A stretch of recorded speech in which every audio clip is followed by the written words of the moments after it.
It's Monday night, and it's the World of Football podcast.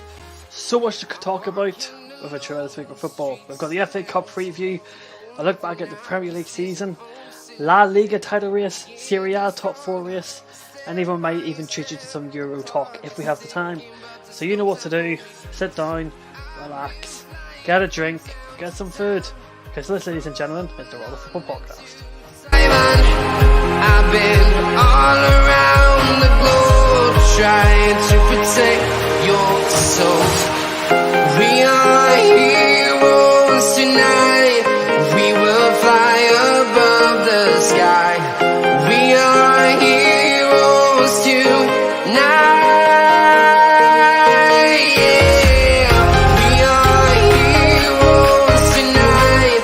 We will fly above the sky. We are heroes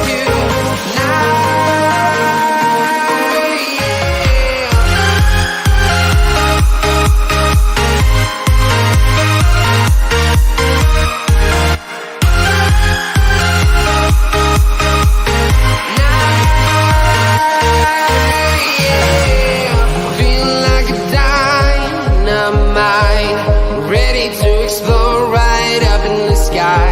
I need you to listen, I need you to hear, and don't show any fear.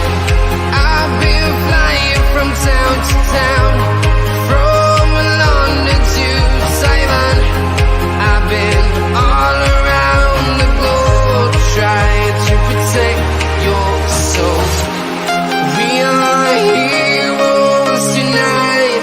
We will fly above the sky. We are heroes tonight. Yeah, we are heroes tonight. We will fly above the sky. We are heroes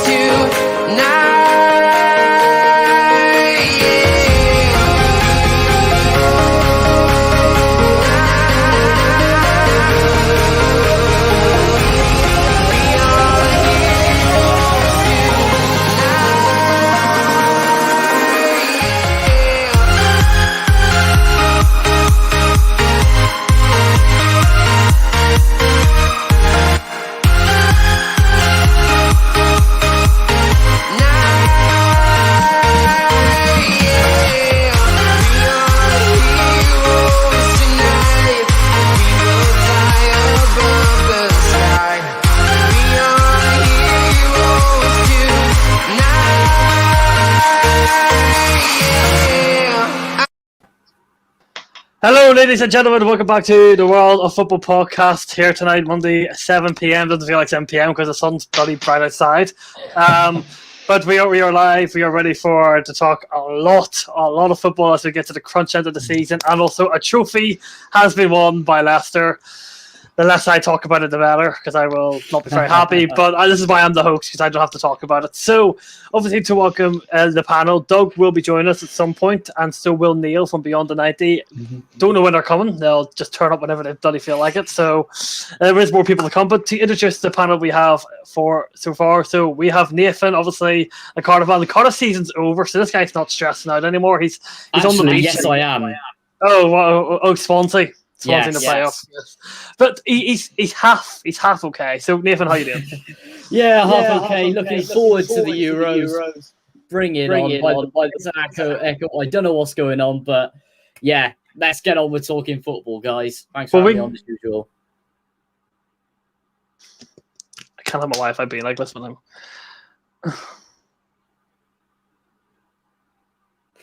Technical difficulties. Yep. Can I? The one time you want your Wi-Fi to actually behave yourself, and it bloody doesn't. So welcome. I believe this is your first time on the podcast, to my recollection. Brad, he's obviously a Leicester fan. He is jumping up and down in joy after that amazing win on Saturday. So how you doing, Brad? I'm doing just as well as you just described, mate. It's been, I've never been this popular in my whole entire life, especially in regards to my football club. And it's just been a momentous weekend And I can probably speak for every Leicester fan and tell you we're not going to, we're going to live off this ride of emotions for as long as possible. We might end up becoming slightly as annoying as Liverpool fans when they kept going on about them winning the title. Hopefully don't get that bad, but it's just been a great weekend. I'm looking forward to the show. Just saying, Brad, if you take points off us tomorrow night and screw our top 4 hopes, we're having words. Welcome back. I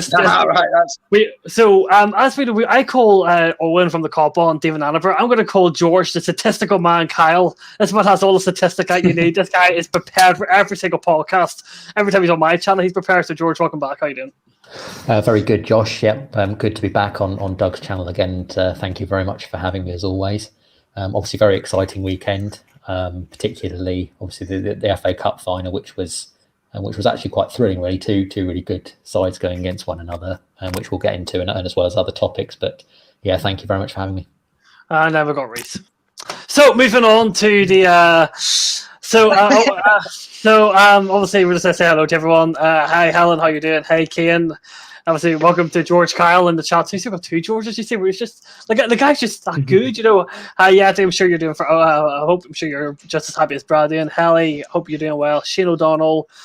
Thank you for coming. Ricky Allison. Obviously Doug will. I'm sure we'll talk about that monumental Allison winner, which I'm pissed about. But yeah, I'm not going to talk too much. Hi Nathan, how you doing? Seamus. Hey, else have I got here? Hello, Jade. Thank you very much for your comment. Thank you as well to Seamus. And I believe everyone has said hello. So anyway, let's talk about the FA Cup.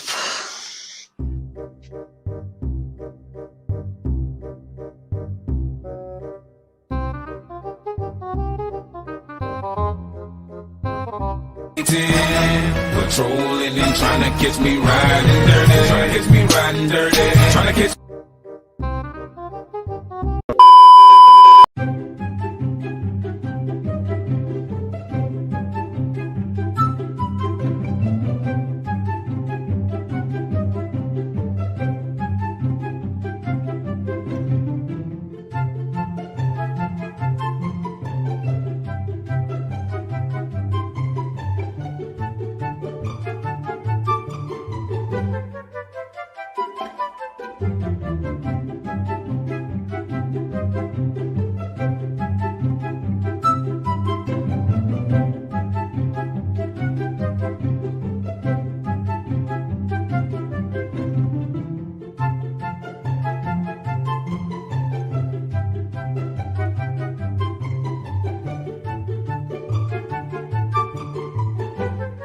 A few moments later.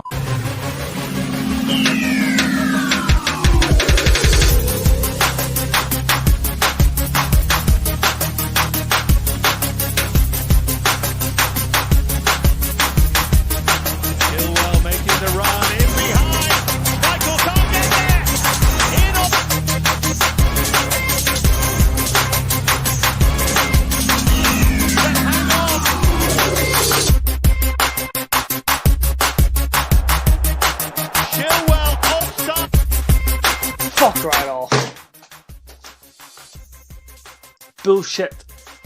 Leicester, the FA Cup winners 2021, their day at Wembley. Yes, so Leicester City won the FA Cup against Chelsea on Saturday, and there's so many talking points about this game that we'll try and get through as fun as the time. I'll start off with the Leicester City fan because this guy, honestly, first half I thought was a terrible first half. Maybe Leicester were Chelsea probably a better team in the first half, but that second half, Leicester, I think, dominated. And oh my God, was Timo Werner absolutely woeful? How did he stay on for 85 minutes? I have no idea, and that's an issue I'm glad that you have to suffer through and not Leicester, because it was just, it was so brilliant, the whole occasion, and I'm not one of them fans that, yes, I didn't think Chilwell was as good as as a lot of people made out. I think he will become a great player. I'm not saying that, but even I couldn't help but smile when Chilwell was the one getting ruled out for offside. I was like, that's a little bit of karma, mate. You're left to go and win stuff, and I'm sure you'll win the Champions League final or bigger things will come his way in the future. But right in the here and now, he left us for 50 million and a 19-year-old replaced him to lift the FA Cup. It was such a perfect story, wasn't it? And that's the thing with my club over the last few years. It's all been about adding to the story that is Leicester City. And yeah, mate, I have to admit, I gave some expletives towards Chilwell in laughter when that flag came up. You know that you remember them old memes where it's like, it was at this moment he knew he fucked up. That has been, I've seen a few of them been screenshotted of his face and that video of the fans at Wembley the same, and it's surreal. It's like the Premier League win in so many ways, because we know it's happened, we know we've won it, but it's still not fully sunk in that we've actually gone and completed the journey, because it's still something that you don't consider a side like Leicester as a team that's ever going to be able to lift it, especially with the fact that our history all game before kickoff was mentioned. 4 finals, 4 failures. And then, like Man U ruining our plan to keep Liverpool at the top 4, you kind of ruined the trend, didn't you? Obviously, you had quite a difficult run in the FA Cup, didn't you? You know, you had to get past Manchester United in the quarterfinals. You know, Southampton were not an easy team to play against. You know, you got past them, you beat Chelsea in the final. You know, not only did you win the FA Cup, but you did it in quite a difficult run too. While Chelsea didn't really play anyone too difficult, did they? Besides City. No, I mean, you had Man City in the semi-finals, which was the biggest test. And sometimes when you get a run like you did, it's easy to come up against any Premiership side, and it's suddenly you come undone because you're so used to seeing your team win 3-0, 4-0 in the early rounds against these lower league sides that you kind of get caught up with it. And I know. I'd probably say on that basis, you played the stronger team up until the final. In regards of the whole competition, but you're right. I think what helped us is in the latter rounds we had Brighton and we played Southampton and Manchester United, and I think that gives you that awe of confidence, because if you can already beat these teams that you might potentially have, it can cause you upsets, and we'll be looking for themselves. Southampton would be looking to have got back to Wembley, and when they hadn't conceded a goal all tournament until Iheanacho's goal. So when the occasion's been there this season in the FA Cup, it's almost fallen into place. It was weird being the side that everybody kind of, when they lost to Leicester, went, as long as you win the final, we don't care. Now, I had a lot of Southampton fans goes, as long as you win it, it makes us feel better for losing to you. Because you almost like, obviously you want to win and get to every final imaginable, but when you're the club that loses to it, it's like us in Europa League. When we lost embarrassingly, and I say it was embarrassingly because we underestimated Slavia Prague, but I also thought, like, if they could beat Arsenal and somehow fluke their way to a final, I wouldn't be so bothered, because at least we got knocked out by the finalists. Unfortunately, that wasn't to be, but it's just been such a brilliant occasion. And yeah, I think you're right. I think the draw probably actually inadvertently helped us playing them 3 teams in the run to the final compared to yourselves. Just thank you to our Mr. Score Updater, Nathan. That Bournemouth have taken the lead at home to Brentford. So in the first leg of the playoff, we will keep you up to date as we keep going on to see Barnsley and Swansea kick off in an hour. And if we hear any desk clamming, guys, we know why. Exactly. Brad, just by I told you Bournemouth would win. You did indeed. My final question to you, Brad, is that after that first half, when Chelsea were dominating, getting into good positions, there was obviously a cross into the box, which I think came from, it was Alonso, where literally if Azpilicueta got his head on it, it was 1-0 Chelsea, and then Johnny Evans went off injured. Were you fearing the worst? I was a little bit, because it would just be typical of my club to step the right at the last hurdle to fall. But there was something about that first half that I felt if we could get through, that's when the momentum would shift. And it's a big ask, and it's obviously quite a scary period. I mean, it was ironic that Timo Werner stopped Aspilicueta getting his head onto it. Otherwise, it would have been a certain goal. I don't think he's missing that one. I know Schmeichel made 2 brilliant saves, but I don't think he's making one that early on in the game when it's that close to him. So you could either look at it as, at that point, a Leicester fan, you was either fearing the worst or you was thinking the signs are here. You know, Chelsea had their half of domination and couldn't pick out a goal. They couldn't create a clear enough chance to take that lead in the initiative. And when the initiative was with us, it took an FA Cup Classic style goal to win it, didn't it? And that was the defining factor. You know, we had 3 moments in that game that all fell in our favour. You know, the winning goal was a classic that'll be remembered for years to come, and the 2 saves will also be remembered for years. And they're the moments that win you them. And Nathan, on to you. You know, obviously Tuchel went, you know, yeah, Timo Werner and Mount up front. Yeah. Alonso was playing as the left wing back. Yeah, Chelsea were so toughless. You know, Werner was shocking. He was taken off far too late. Ziyech never got into the game. Mount was trying his best. Alonso was so bad. I can't wait to see the back of this man. I cannot wait to see the back of this bloody donkey that we have at this club. Honestly, Chelsea... Defensively, Chelsea, okay, fair enough. Chelsea, I don't think Brad would agree that Chelsea were never really troubled defensively by Leicester. There's 2 defenses were on, the 2 back threes of the 2 teams were on top, but Chelsea offensively have a serious problem. Absolutely. And first things first. Yeah. This I is knew you were going to do that. revenge. I knew you were going to do that. This is revenge. Thank you, Leicester. We have a great partnership You with are your club. welcome. Yes, we may beat you quite a few times, especially, I won't mention a few, but either way, this is revenge. But all I can say about Chelsea, the second that I saw Alonso start, I could not stop laughing because I knew what I said last week on the podcast was going to come true. Well, I think I said a 1-0 Leicester win, but either way, I said a Leicester win. But yeah, both backlines were absolutely superb. Chelsea, Timo Werner, all I can say is with one of his shots, what on earth was that? Going straight into row Z of Wembley, shooting from everywhere that he could find, not getting it into the box. I don't even know why he was kept on the pitch. You should have brought Giroud on so much earlier, played the balls into him. Maybe he would have got something for you because he is that sort of goal scorer. When you need him most, he will be there most of the time, let's just say. But Leicester... They absolutely were brilliant in the second half. Chelsea just didn't do it. Leicester deserves to win the game in the end. And what can we say about the ex-Cardiff City legend, Kasper Schmeichel, getting that superb save at the end? It was brilliant to watch, guys. Just want to say apologies for losing your friend to COVID earlier on today. All thoughts are with you, and hopefully this show gives you a bit of enlightenment. I hope the chat supports you as well.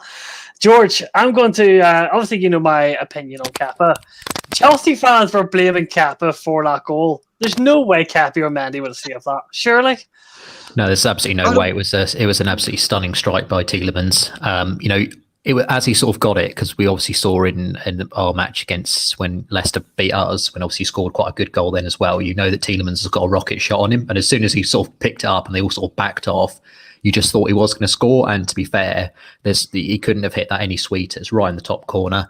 As you know, again, a bit like sort of Nathan was saying about Leicester. I mean, I obviously predicted Leicester to win the FA Cup when the semi-finals were drawn. I thought you would. I thought obviously you'd go past Man City, and obviously Leicester would beat Southampton, then obviously win in the final. The main reason for that is, as you know, I don't rate Chelsea's forwards whatsoever. I think they're incredible. I've watched them so many times this season. They're absolute bottlers. None of them have got any composure. The only one I rate out of those Chelsea forwards is Christian Pulisic. For whatever reason, Thomas Tuchel doesn't really seem to trust him, always seems to put him on the bench. And as soon as I saw that, I thought, well, when you've got that forward line, especially Timo Werner, who's really lacking confidence, couldn't hit a donkey's arse with a banjo, really, really poor player. Yeah, I knew you were absolutely. I knew you were probably going to lose. And obviously, Leicester City have got Jamie Vardy, who's a lot better, obviously, than anything that Chelsea have got. So I always did fear for Chelsea, and so it proved. I mean, obviously, you did create a few good chances. Kasper Schmeichel, I mean, especially the save off Mason Mount, which was absolutely ridiculous, world class save. That should have been in. He hit so sweetly and so hard again. And obviously Schmeichel, incredibly quick reactions and palms it wide with, brilliant strength, sort of channeling his dad there, really. It was that good a save. And then you are right, obviously, the drama at the end when I thought, and obviously if that had been a goal, I think Chelsea might have gone on to win it because you could just see that maybe the tide would have turned. But obviously, as soon as I saw the first replay, I knew it was offside. Obviously, the commentators were like, "Oh no, maybe he's not." Maybe, and I could see he was offside, and I was like cheering away because obviously I wanted Leicester to win. So here's the question then to all of you: was VAR right ruling the goal out, or was it offside? It was offside. Yeah, 100%. It was clear offside. Reece, here's a question. Now, we talk about Chelsea's scoring problems. Tammy Abraham, who's Chelsea's top goal scorer in the FA Cup, top goal scorer of the club, yet he was left out of the squad altogether, once again by Thomas Tuchel, for a striker who's struggling big time, and for Drew, who's barely playing even at the end of the season. Did he make a mistake leaving Abraham out of the squad? I think Reece has just decided just to keep munching away and not hurry up. No, I think it was the right choice to leave Abraham out because he's actually, I don't rate him at all. I'm surprised he's still your top goal scorer because I think he's generally crap. I'm actually surprised, and I find it funny as well that his girlfriend was ranting about him on Instagram saying why was he left out? He was left out for a reason. He sucks. He's overrated. Thank you. And that's why Leicester won him. Go on, Reece. I mentioned Cardiff again. Just kidding, Brad. Just kidding. I honestly don't see anything in him. In his early days when he was playing for Bristol City as a youngster, when he was massively hyped in the Championship, I believe he did score when obviously it was Warnock's debut, but he just nothing could get through the defence of Sean Morrison, Sol Bamba, Bruno Ekomanga. Just couldn't get through it. And then he went to the Jacks. Well, what is it with Tammy Abraham? He must absolutely hate Cardiff because he went to Swansea and to Bristol City. What does he have against us, honestly? But he does not impress me. Level. He is championship level. You watch, he's going to go to Reading in a minute and really annoy me. But there's just something about his game that yes, he has pace. There's piece missing with him, and I think I would rather have piece to get him there. But I think if I was Tuchel, I would rather have an injury. I would rather have a broken Giroud if I was a Chelsea manager. I would rather have a broken Giroud than Abraham. Absolutely. I tell you what he needs a loving manager that's going to call him a beautiful human being with great character and have him alongside a squad of players that are there for the project of the football club. I can't quite put my finger on a club that might just be able to sort his 10 years out in the Premier League, but maybe just one in this chat supports a team that's very well run and might be able to get the best out of Abraham. But if you guys know what that club's called, let me know. I honestly would put him in a Leicester team because I think sometimes a player suits a team more than it does the quality. You look at Lingard at West Ham. Whether people like him or not, I think he's overrated and he's overhyped and he's no good for a team like United. He's not on their caliber, but he could suit West Ham for the reason that he fits the level of players that are there. And I'd honestly, if Abraham's for sale for 30 million, I'll give you the 30 million. I'll have a bake sale and raise it myself because I would take him at Leicester because I think that's the sort of club that can nurture him and maybe just get the best out of him. We all know you're going to sign the better player anyway. We all know you're going to snap up Edward from Celtic and then you're going to make my next season even better because that means I can watch Rangers win another league by 30 points. Always helping, Reece. Always helping. Okay, stay in business with you. We will get on the Harry Kane later on when we're talking about the Premier League because that is a very big talking point. The final point about the FA Cup, Brad, is after the cup, I think there was a lot of emotion. Besides, obviously, the fact that you won the trophy and all, but obviously the emotion of your current owner running onto the pitch, pointing at the picture of his dad, and all that emotion. That I'm sure that was heartwarming. On top of the fact that you won the cup, but seeing that made things 10 times more emotional for the whole of the Leicester fan base and the family. Oh yeah, mate, it was, and like you said, every little thing, and you read about it, and even if you were a neutral, I know a lot of people like yourselves that have come to me going, wow, we didn't understand just how close knit your club is from the bottom to the top. You know, and I've had the pleasure of working there for 5 years, and it was around the time when, you know, we were just coming up from the Championship, and we just got back into the Premiership. And I have been blessed to work with some great people who do all the work behind the scenes. And, you know, sometimes when you think, oh, well, is it them hyping themselves up a bit? Is it really as good as it sounds? And honestly, even if I wasn't a Leicester fan, I would tell you it's one of the best places I've ever worked, because they're all throughout. They treat you the same. I remember when Ranieri was there. Now, maybe I shouldn't say this, but I'm going to say it there because I'm not contracted to the club anymore. I can say this. Where I work, manager. Well, where I work, the players, you know, when the players go into their little players area and they've got all their games consoles and whatever they want to do to relax while they're waiting for the build up of the match. They walk past us, and Ranieri would knock on our door. It was only part of the housekeeping team. He'd knock on the door and he'd go, hello, good afternoon, good evening, you know, whatever time it was in the day. Hello. And the players would shake your hand. And the way it's continued through that's something they've always brought into. It's just made the whole occasion, you know, extra special. And the fans are like that. The fans have understood it. I mean, it might sound crazy, but I watched some of the reactions from different generations, from new fans, young fans, old fans, some that have even attended our last Wembley visit in the FA Cup. And even our responses as fans was humble because of how the transformation of the club's gone. We've become such a humble club as well. You know, that there wasn't this nasty reaction. There wasn't this over smugness like Liverpool, who win one trophy in 30 years, one Premier League trophy in 30 years, and won't shut up about it. You know, we were like, yeah, we understand like that. Wow. You know, I didn't want to bring up clubs and that like that. I'll leave that to you guys to debate amongst yourself. But right now, it's just living in the euphoria of an occasion. And I think the ESL, in its way, and I said this on a show last night, and I said it on our post-match on Sunday, I think in a way the ESL really didn't help itself that a club like Leicester has gone on now to win a major competition. Because if it had been the League Cup, it'd have been a small victory, but it happened before the ESL. But because it's the FA Cup and the history of the FA Cup and how well held in high prestige the FA Cup is, and you've got a club so close knit together, it's really completely helped that in its crumbling, because it united us even more. And I think that's why Leicester had such a stronghold of neutral support there as well, not just Leicester fans. You know, it wasn't the most glamorous final to watch, but it was a final that everybody, you know, it got 9.1 million views. You know, normally stats and figures aren't a thing to me, but it's still an eye-opener. You think of the finals that have gone before.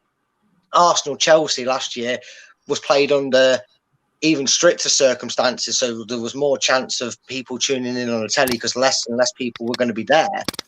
You know, I think the occasion and what it meant and the things that had happened a month before this made everybody want to pay attention to it more. So, yeah, it's just been great. Honestly, it has. And I'm trying to be as humble as possible without, you know, trying to turn into a fan that goes and rubs it in people's faces. Because honestly, it was just an occasion we enjoyed so much. Yeah, I've already enjoyed it. I just on that note about Claudio Ranieri, I think Reece would back me up. He's actually done a really, really good job with Sampdoria this year, sitting 9th in the league. They've had a really, really good season, so he's still doing out there doing a really good job, because Sampdoria are not a great team and they're sitting comfortably in the table. Just a question that I've seen people asking you here, Reece, as you're obviously a Leipzig fan. People talk about Timo Werner. People are saying, is it adapted to the Premier League? Is he a left winger more than a striker as number 10? Like, is Werner struggling? Did Lampard play a part given that he was massively played out of position under Lampard? Like, do you want to give the chat what your thoughts are on Timo? I've been reading the chat to a degree, and I understand where they're coming from, and also everyone's allowed their opinion, and also it's entitled to make your opinion. A lot of people think he's shit, or he's overrated, or he's a flop. You got to bear in mind he's 24 years old. It's the first time he's ever came out of Germany. He's played in Germany since he was 15. That's professional football, by the way. He was Stuttgart debut at 15. So he's been playing for about 8, 9 years. So you've got to take that into factor. But you need to remember, like, not every player is going to come to the Premier League is going to be adapting straight away. No one's going to be like a Bruno Fernandes or, again, as an example, you're not going to be like that. But you've got to look into certain factors. And the one thing is for sure is Lampard didn't use him properly. He played him out in the left wing just to accommodate, of all people, Tammy Abraham. And it didn't work. But the one thing Werner has over Abraham is he's got better link-up play. He's far more intelligent running with him without the ball. If you actually look at what Werner does at running that defences, I don't think any team would want to play against him. And that's coming from, obviously, a big fan of Werner. He's playing for the wrong freaking team. The only thing is that because he's had to adapt and it's not been so immediate, he's not had a lot of goals, he's not scored enough. But he's already hit at least double figures in terms of all competitions. It's just he's not having enough output in terms of what he should be getting. And that's normal. But to label him overrated, label him a flop, label him all that, I think it is a bit hesitant. But I can understand where people are coming from. He is a striker, but he likes cutting in from the left. That's what he does. He cuts in from the left because he's good at that. He's got the pace to cut in. That is what he's strongest at. That's why he played in the front too at Leipzig. Poulsen was more central, and you had Werner drifting off him to pick up the ball from deep, and he would run at you. And that's where teams struggled. Like, look at Spurs. They couldn't cope with him in the Champions League. People forget that. That was a very solid Spurs defence, and you tore them a new one. Doug, have you been living under a rock, mate? Bekovic has been a Bournemouth all season. Yeah. Right. Go ahead. No, I was just going to say, just quick, I actually agree with Reece. I think that the one problem, and I do feel sorry for players like Werner when they come over to England with all this hype, is the media is on a next level of toxic. They put so much pressure on these things. And I honestly have seen a few games of Chelsea this season. You know, I do try and spread my, knowledge of football while watching clubs more. So I've got a bit more of an insight to what Chelsea fans or Arsenal fans or whatever are seeing on the pitch that I'm not always seeing. And when he had a bit of a patch where he was playing well and getting a few goals, you could see that was a Leipzig Werner. He does look like a player, and I felt in that FA Cup final, the shots he was taking, he was looking for a Youri Tielemans goal. You know what I mean? He was looking to hit the back of net. He wanted to, he was so low on confidence, he just wanted a goal from anywhere. And when you sent about Rudiger's hitting him closer on target than you are, that just shows you where his confidence shot to bit. Next season, though, next season, remember the name. Next season, you'll hit 25 in the league. You see, I'm calling it now. I'm calling it now. Next season, you'll hit 25 in the league. Wow. I've got three things to say. First of all, it's very interesting that Kai Havertz, he also had an exceptional year Bayer Leverkusen, came for 75 million. Yet people don't scapegoat him when he doesn't play well, or when Tuchel leaves the bench. Number two, the system that we play this season, the 3-4-2-1, is not the formation that we'll be playing next year. Tuchel will play a back four. You'll be back to 4-3-3. It'll be 4-3-3. It'll be a 4-3-3 or a 4-4-2 or a 4-2-3-1 because that's what Tuchel plays. He played a 4-4-2. He played a 4-2-4, but I don't think he could at PSG. I don't think he could do that in the Premier League. Surely, I don't think. No chance. What I see next season is I think you'll play like similar to like a 4-2-3-1 or 4-4-1-1, but you'll play Havertz as a false nine. You won't play him as an attacking midfielder. You'll play Havertz further forward and as a just behind Werner, who will be up top. That's what I see from next season. So I think you'll see more from both of them next year. You'll actually see a lot better. Werner's the only player from rival clubs this year I've refused to slag off. Like everyone on here, like on the panel, can vouch for that. I will not slag him off. Yeah, I'm a big fan of Werner. He gets a free pass every time. I can't control why it does this. I do agree with you because I think Tuchel's playing a formation that's just this current Chelsea team, and it's a system that's made not to create a lot of time around. That's why we play the back three. That's exactly why we play a back three, because we don't have the centre backs to play a back four, and Lampard kind of proven that over his 2 seasons. Silva's came in, but Silva doesn't have the legs, I don't think, to play that. So that's why he needs like a Rudiger and a Christensen beside him to have the legs. And the first thing, Chelsea are known for scoring. Like, who in the right mind thought that just because Mendy would have been in that shot from Tielemans was going to be saved because he's bigger and longer? Like, Chelsea fan, and also I say this as a Chelsea fan now, the Chelsea fans in Wembley that day were embarrassing. They literally made zero sound. They were, all you heard was the Leicester fans. The Chelsea fans were awful. And if we're like that tomorrow night, when it's, well, I think there's 8,000 fans at Stamford Bridge for a must-win top four. I don't know what we need to. I don't know what we win. Just bring in the tourist or something. At least they'll give us money. At the end of the day, it's about who wins the ballot, isn't it? Because it's all run on a ballot basis. And if you get Nathan, you can't even get back to the Cardiff City Stadium, so you know we're one of the only fan bases who haven't seen a minute of football since last March. In fact, I haven't been since last February. I know this is a bit random, but our government confirmed that I'll be able to go to the last Glenavon game of the season next Saturday. So I'll be doing a match day vlog on my channel for anyone who's interested. Shocking. But I can't even go watch Barry Town play. It's that bad. So what we're going to do now is that we're going to be doing our Premier League review, but we're going to be doing it in a different way because there's a lot of meaningless games that now are taking place in the Premier League. So we're going to be grading all 20 managers on how they've done the season, including the ones that have been sacked. So that includes Mourinho, Slaven Bilic, and Frank Lampard. That means we get to grade Allardyce. Yes. Fuck yes. Then we're going to pick the team of the player of the year for that club, and then we're going to look at Nathan's, BPL's, Doug's, mine, and my friend's Luke's prediction for where we had that team to finish compared to where they were finishing in the league. So get a piece of pen, get a paper, a pen, and let's get started. Oh shit! Here we go again.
So we've got this is going to take a long time, so we are going to absolutely fly through these, but I hope everyone enjoys this because I think looking back at some of the predictions, especially my ones, which I just put on screen there.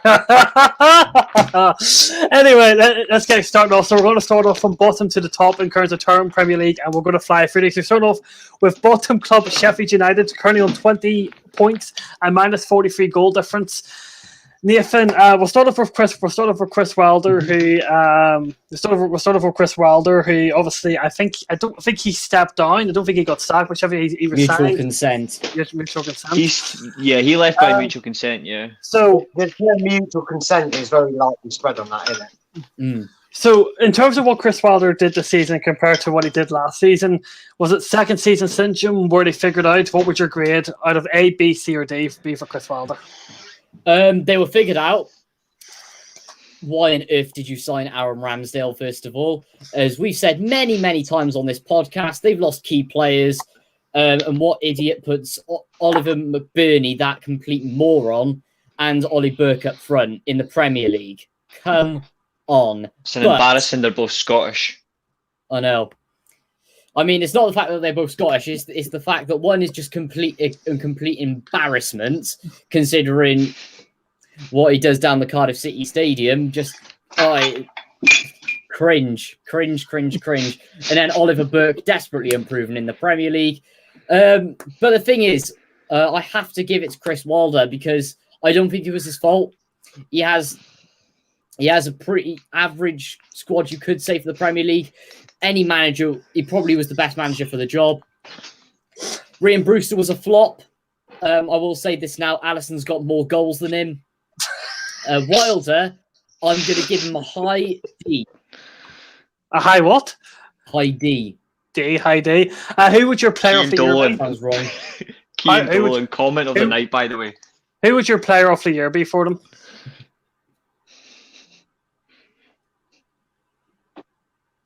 Pardon? Who would your player of the year be for Sheffield United? That's hard to say. David McCormick would be mine. He's played quite well for them this year. Yeah, he's been okay. This is difficult. I think the player of the year should be the fucking groundsman, whoever holds whoever goes up to hold the sub sign. He saved them all a lot this year. Baldock. Whoever gets their counsel. And then I'm struggling here. We'll move on from that then, and then final Paul Heckingbottom, 2 wins in his caretaker manager role. How would you? It's going to be an S for him. Shocking appointment. What? Just why? All the managers that they could get in as well. He's going to struggle in the Championship next year. And Nathan, you had Sheffield United to finish. You had Sheffield United to finish 10th. They finished 20th. So, there you go. All I can say about that is I thought they could carry it through, but no, they lost key players. Henderson was a massive loss for him. Ramsdale, waste of time. Ryan Brewster, complete waste of money. And yeah, complete and utter disaster. Brad, you're great for Chris Wilder. No, actually, I think something happened there at the start of that season. There was a lot of talk and a lot of likings to how Eddie Howe was with Bournemouth and how he kept the squad together and how he was able to get them to do things for a good couple of seasons and hold it together. And that was enough. The team spirit and the energy that was there was enough to keep them in the division for a lot longer than people expected Bournemouth to be in there for, and could return, obviously, via the playoffs this season. Actually, for me, Wilder gets... I don't know how you guys did graded at school. I'd probably go for a D- to an F. I really didn't think... I think he let personal trouble get in the way of him. I think the players fed off that. You could almost see the negativity sometimes in their performances. And Danny Higginbottom gets ungraded. He's just not a manager. Who's not a manager? Whoever their manager is now, was it Higginbottom or Paul Higginbottom or Dan? I think it's the player. Ungraded. I wouldn't rate him because he's not his fault he's in that position. He was just given that job because United's board knew there's no point spending money on a big time manager that would be interested in the job just to be paying him that ridiculous way for the Championship. Do you have a player of the year? No, I really don't. I think if you ask Sheffield United fans, they wouldn't pick one. So why should we pick one out of a team that's been utterly diabolical and dross this season? Right, George, great for Wilder and Heckingbottom. Both D's, I think. Sheffield United have really struggled. I think obviously Nathan's really summed up all the different, various issues and problems they had. Second season syndrome, obviously you said as well, Josh. And it's probably why Nathan was sort of predicting them maybe to finish about 10th. Because obviously. Sorry to interrupt. That is an unbelievable save from Brentford. Because obviously they had done quite well. Obviously the first season, obviously missing Dean Henderson, no fans, the break of obviously the COVID when they really did seem to start the decline, obviously which continued into this season. Obviously the first half of the season in particular couldn't pick up a win for love nor money. In terms of player of the season, again a bit like Brad, I think I'm going to decline to have one because none of them have really set the world alight. So no player of the season for me. And Reese? I'm rewriting mine out because I actually remembered my whole predictions. But funnily enough, I actually predicted Sheffield United to get relegated. So I'm kind of proud about that. Because they signed the king of relegations in Ramsdale. And that, for me, nailed it on the head. I was like, they're definitely going down. Wilder, honestly, you know what? I'm giving him an F. Wow. Because frankly, if you're a manager that's involved in the team that gets the worst points record since Derby, you do not deserve anything higher than an F. Actually, I can fact check, Reece, and that's not actually true.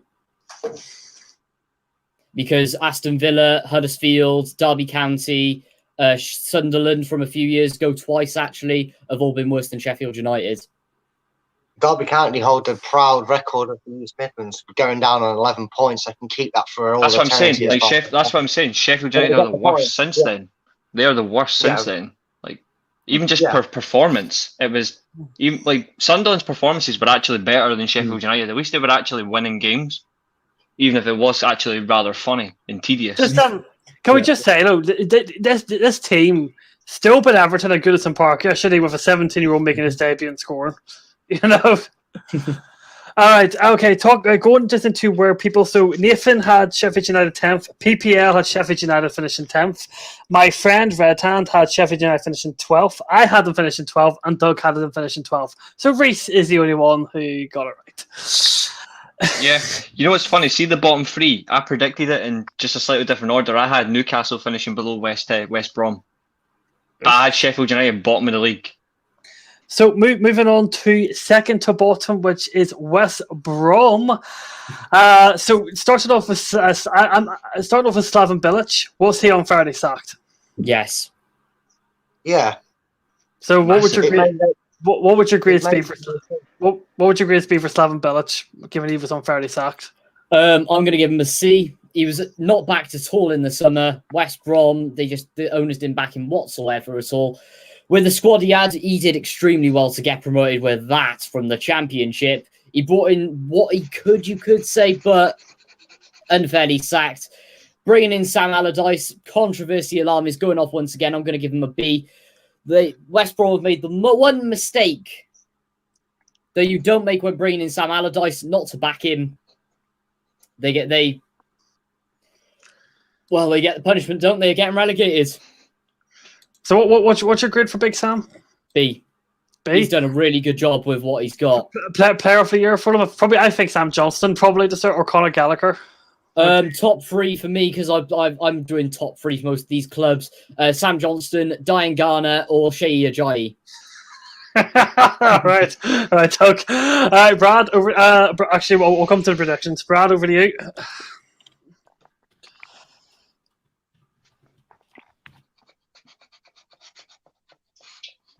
I agree with Billy. I think he was unfairly sacked. I don't know what was going on in the back room to get him down. Your team is one of the favourites to go down, and you know when they say at certain points in the season you have that defining moment, they just pinched something off champions to be Manchester City. You know, the fans seem right behind him. I remember his time at West Ham. That ended rather strangely in a way because the fans really liked him, but he doesn't seem to get on with the ball. I think he's very outspoken, and I don't think West Brom's board appreciated it. And it's their own karma fault, in my opinion, that they've gone down. So I would go with a C+. I don't think I can go into a B category because he wasn't there long enough. But I think, given the time, he'd have been a passing grade and may have actually. I think he had a better chance, ironically, than Big Sam at keeping West Brom up. What's Big Sam's grade? For Big Sam, just to get straight onto that, I'd probably give Sam a C. Again, he knew what he had. He wasn't that. They hired on paper. They hired the man with the best track record. Fair enough. They hired the right man, but didn't give him the right tools. So I kind of have to look at Big Sam and go, you know what? They know that. The players know that, and he was probably their second best hope to staying up. Out of all the managers that they could attract, they went with the right option, but they didn't. I'd give them the same grade. I'd give them both a passing grade, as you'd say, and give them C-. For their player of the season, I've heard a lot of good things about their goalkeeper, Sam Johnston, is it? And he's made some incredible saves. I do have to say Sam this as well, because I can't believe he made some great saves. He's very notable, even in defeats. Yeah, that's what I'm going for, the goalkeeper. George? Yeah, what I would like to say before, sorry, George, to interrupt, but I've read through the comments and I can't believe I've forgotten this name. Matheus Pereira, by far the best player this season. He is gone in the summer, 100%. He's not playing Championship football next year. So for me, I'd sort of give both Bilic and Allardyce a C. So I'd sort of follow Brad, and then really sort of I was surprised. Obviously, again, my player of the season is definitely for West Brom is definitely Matheus Pereira. Obviously, it really levels above what West Brom can really expect, and certainly gone in the summer. So Pereira for me for player of the season for West Brom. And Reece? I'd have to say Pereira again. I think the only realistic standout. As for the managers, Bilic, give him a D. Because he didn't really get going at all, but he had some decent results, but I'm going to have to factor that anyway. They still didn't get going, so he's not going to get any higher. And Sam Allardyce, F. Appalling. And I'm absolutely fucking glad that that clown is getting relegated, so hopefully I'll finally get that wish of an asteroid strike on him. So I'm hoping that comes true. And then looking at where everyone had them predicted, so my friend had them relegated at 18th. I had them 19th. Nathan, you had them rock bottom at 20th, and so did PPL had them rock bottom. I had them at 18th. I had them at 18th. I had Newcastle 19th. So on to the last relegated team, Fulham. Scott Parker had a decent tiny rerun, but otherwise they have been absolutely awful in their return to the Premier League. Nathan, they were lucky to be in the Premier League in the first place under Scott Parker, and Scott Parker never really improved them into the Premier League. What's your grade for Scott Parker and their player of the year? Yeah, I mean, the only reason they were in the Premier League, and I'm not trying to be bitter, but that was because both of their opponents absolutely bottled it when we played them. But even though we came close in the end. But anyway, moving on. Scott Parker, he did what he could. Fulham were being really cautious with their signings, but not once again, they don't sign in the correct areas. And I think really this season, Scott Parker's inexperience really showed. You could say in certain aspects of this season, especially in key areas, just keeping things consistent, how to grind out games. And not only that, his style of football is absolutely hideous. Let me put that out there. But if they would have had someone more experienced in, then maybe they could have had a fight going forward. But because of that, I'm going to give him an E, only because just watching Fulham is completely just hideous, boring, and disgusting to watch. As for their best players this season, looking at my three, it's got to be Adeloma Lookman, Bobby Decordova-Reid, or Mark Sambo-Anguissa. Brad? I've been one of them fans that sat there and scratched their head and raised an eyebrow, all this sudden hype over Scott Parker. He's nothing. He's not got. I don't get it. I don't get how you can give a manager 2 attempts at the Premier League and he fails so miserably.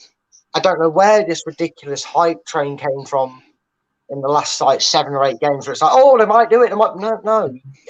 I still have more faith, and I know I might swear at Reece here, but I still have more faith in Fat Sam pulling it off at West Brom than I ever did Fulham.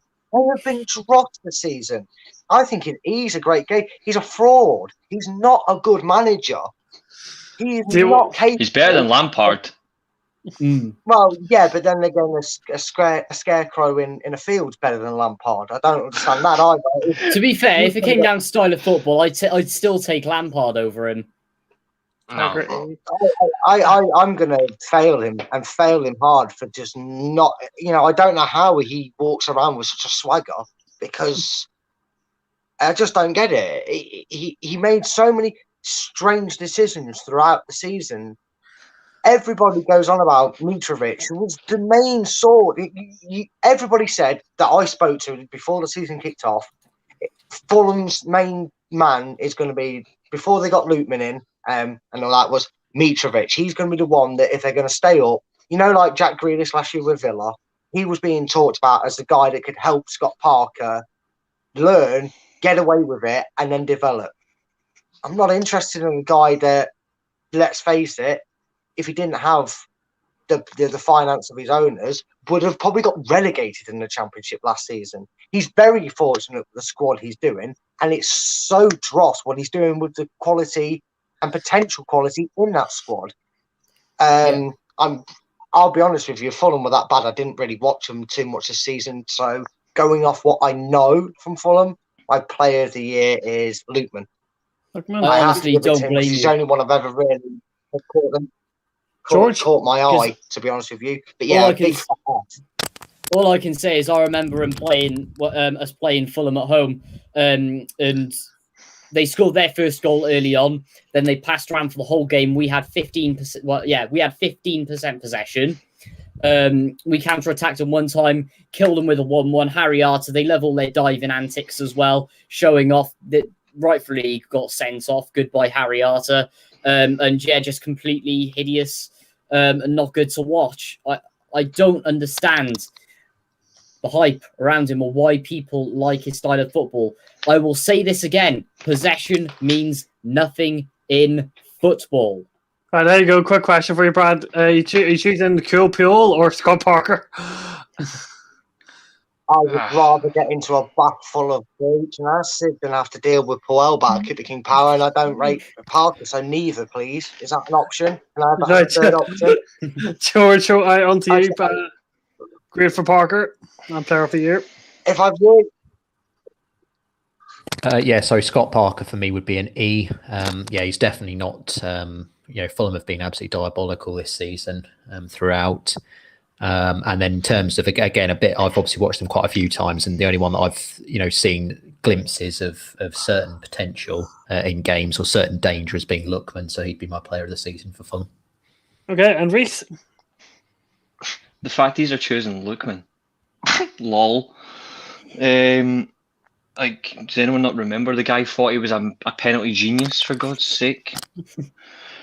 I'm going to give Parker an E-. I'm going to give their player of the year to the only player that actually put in effort all season, even though I don't particularly rate him. Areola. That's Absolutely. it. That's the only person that should be getting a mention. None of their outfield players, because they've all been relatively weak. And I had Fulham to avoid relegation just by tipping a ball. So ambulance, decent. Tipping a ball here. I thought that they would survive relegation, but no, they didn't. At least Parker actually survived a full season in charge. In terms of where everyone had my friend had them finishing bottom. I have finished in 16th. Nathan 16th. Nathan, you had them finishing 18th, and for some reason, Paul, can you please explain? You had Aston Villa in 18th. Feel free to let us know in the chat why you think that. 18 for Phil. Anyway, moving on to Brighton Hove Albion, who currently sits 17th in the league. Nathan, you're Mr. Grade for Mr. Graham Potter, and also your player of the year. Right, rant commences in 3, 2, 1.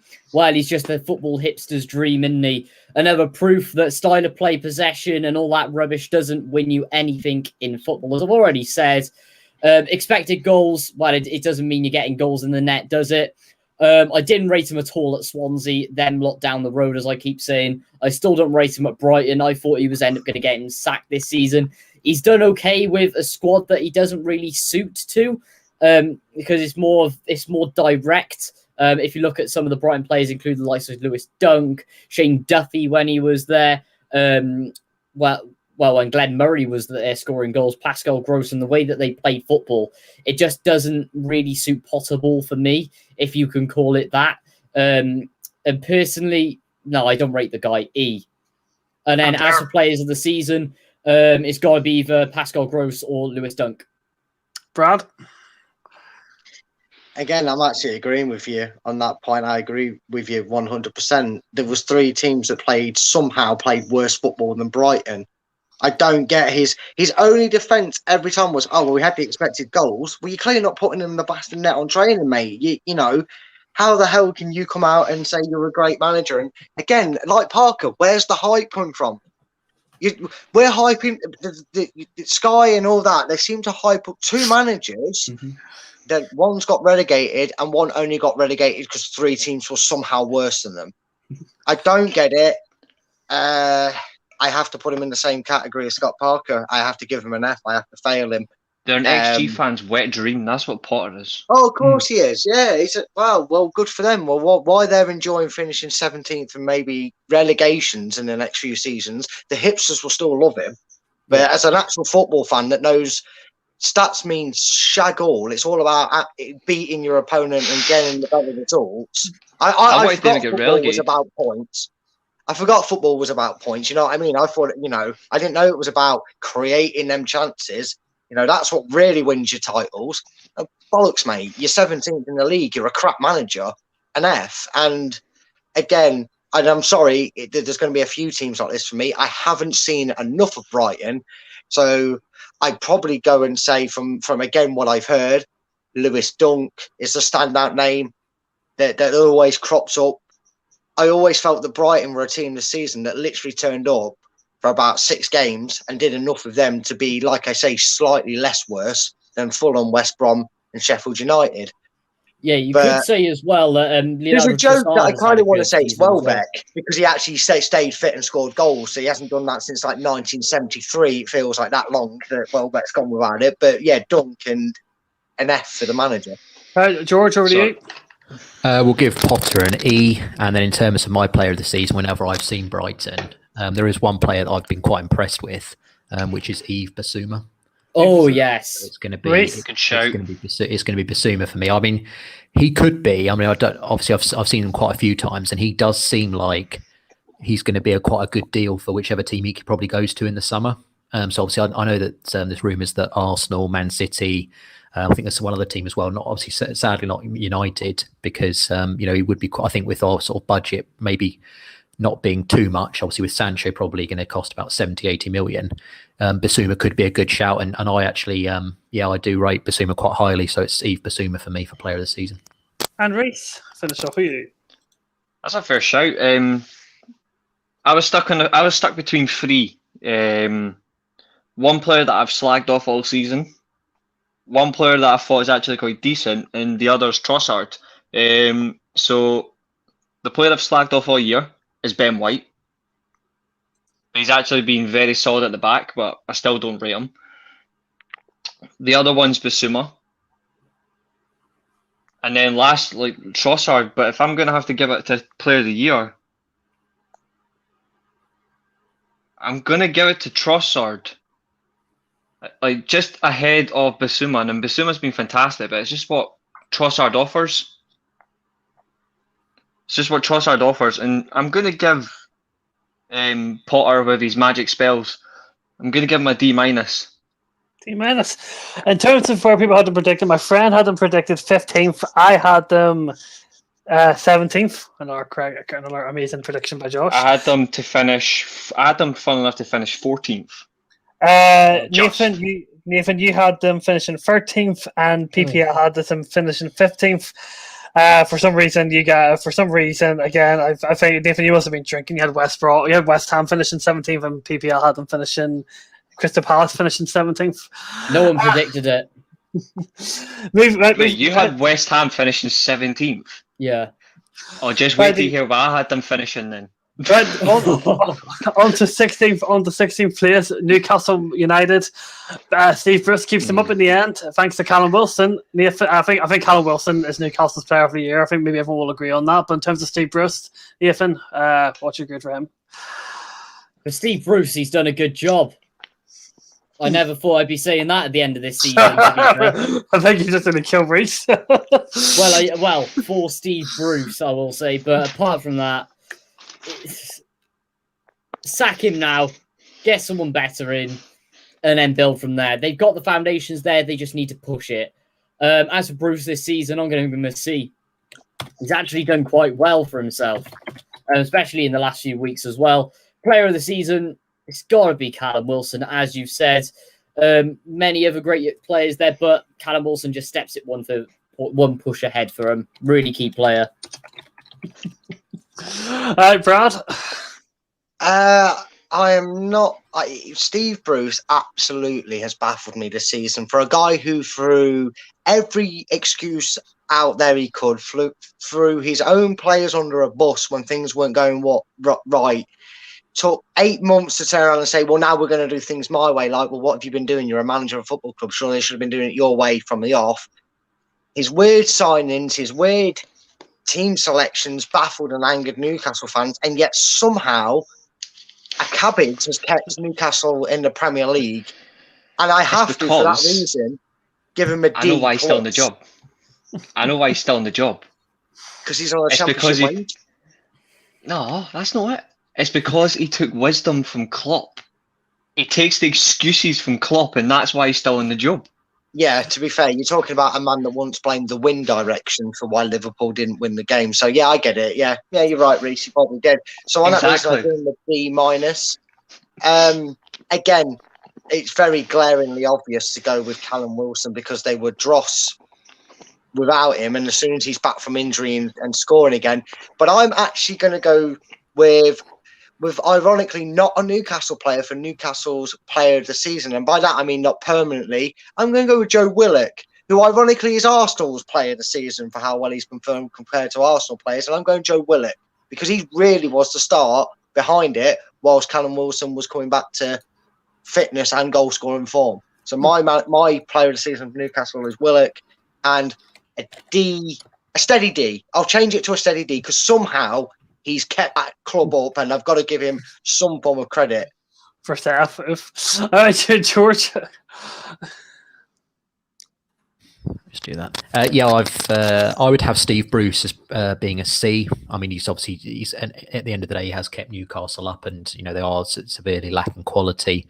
And it's got to be obviously does have to be Wilson as the player of the season. Obviously, as Brad said, you could see the difference in terms of results and when he was and wasn't fit. So, and obviously, ultimately, it's his goals really that are a main contributor as to why Newcastle have stayed up.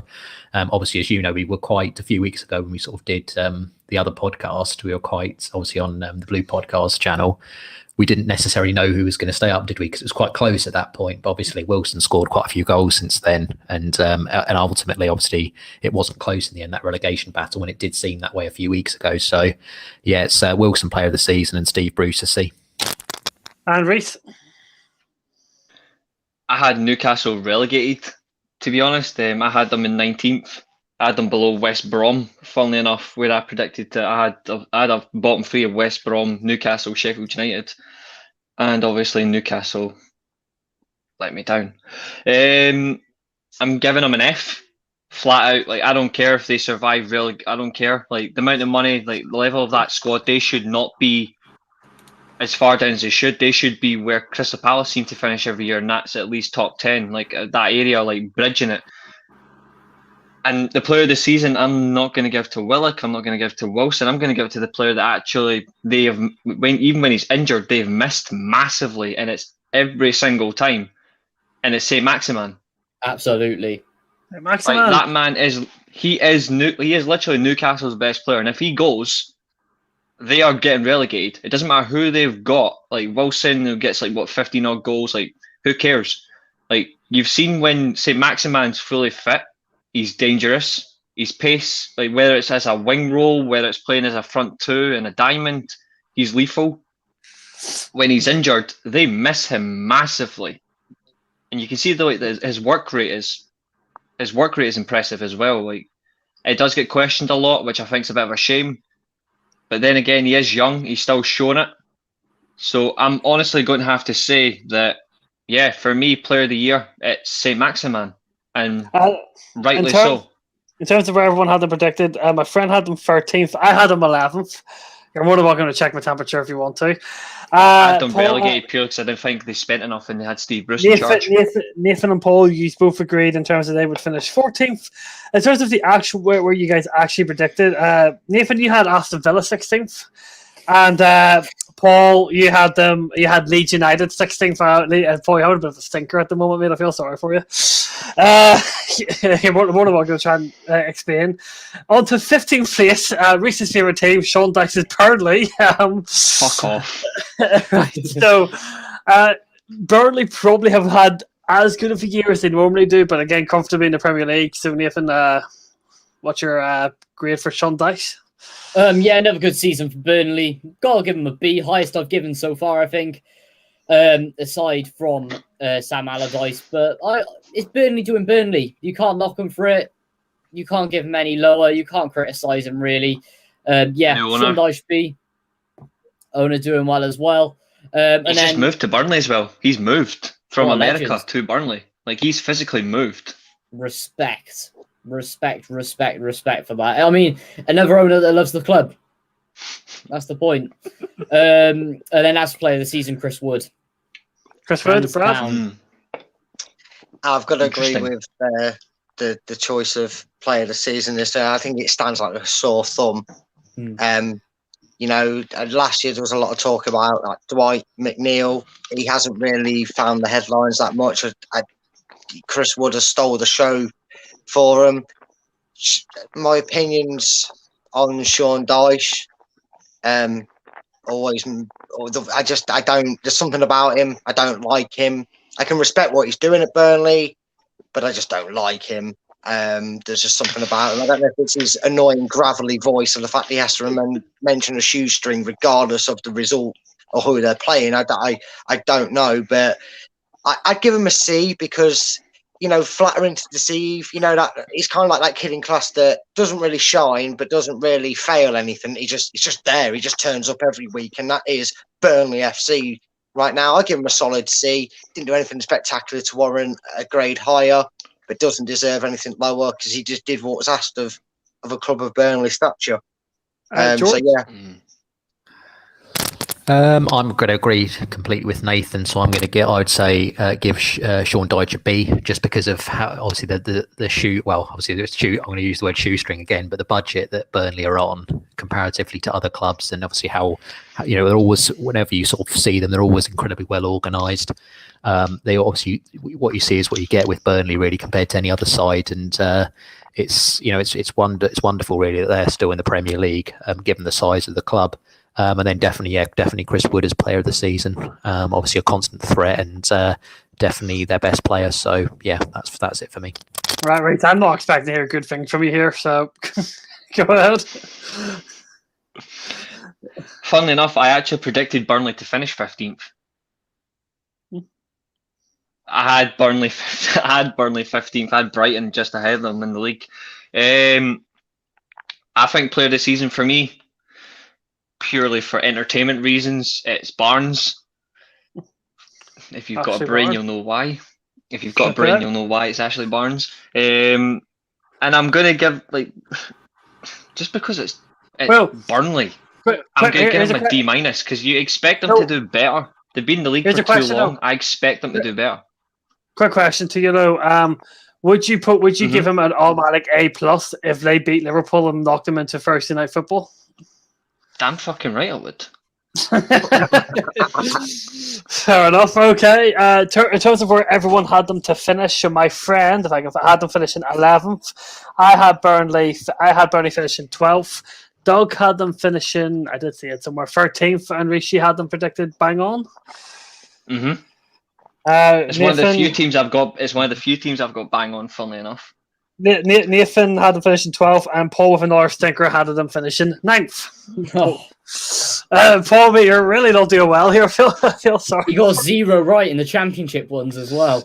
And the championship's very hard to predict. Anyway, on the 14th place, Southampton. Ralph Hasenhüttl, who started the season really, really well. They were top of the league at some point, and then they fell off a cliff big time. Nathan predicting grade for Ralph Hasenhüttl. Should be doing so much better with the squad he has. They have been really poor this calendar year. Who loses 9-0 twice? I'm sorry, but it's going to have to be a D. Good start to the season, completely disastrous the second half. As player of the season, Danny Ings. Danny Ings, that's fair enough. Brad, are you still here to answer your question? Yeah, I am still here. Something's just gone on in my room and I've got to sort it out. So I just thought it'd easier knock the camera off than you have to stare at my ceiling. But I'd actually counter that if you lose twice 9-0 and still manage to find a way to pull a club up and not just keep them in the Premiership, but have them finish on the way they're going at the moment, I've got to give credit where it's due, and I'd actually give him a B You know, for Liverpool's feeder club, the way they've been treated and abused by Liverpool, having all their best players taken off them over the last few years, you know, I've got to give Southampton's A team, you know, a good rating. I think it's hard to argue with how he's done over the last season and a half when he's not been injured. Danny Ings has to be up there. There's probably Bertrand would be a name to throw in for player of the season for Southampton. I'm actually going to be generous here and give Hasenhüttl a B. A B, fair enough. George? I will split the difference and place him at a C. Obviously, he did some great work getting our Manchester United's goal difference up as well, so that was much appreciated. The way that they capitulated there. And in terms of obviously player of the season, it probably is Danny Ings, but I'll also give a shout out to James Ward-Prowse as well. So I think he's been very good, and obviously he's probably going to make it into the England squad as well. And let's not forget he did get into the FA Cup semi-final. But he's just a stat merchant. So yeah, that's my thoughts on Southampton. Rate you like German managers? Is Hasenhüttl in that category? Well, considering he's Austrian, no. I thought he was German. Oh, he came from the German League, didn't he? He came from the German League, but he is Austrian, yeah. But he does play a German style of football. He does play a German style of football, so because he was raised on that. So, what's your grade for him? To be honest, people know me. I actually like Southampton as a team. Like they're one of the few teams other team that I actually support, which is obviously Man United. I like watching Southampton play. Feel ashamed that it went 9-0 again, but obviously it was against Man United, so I don't care.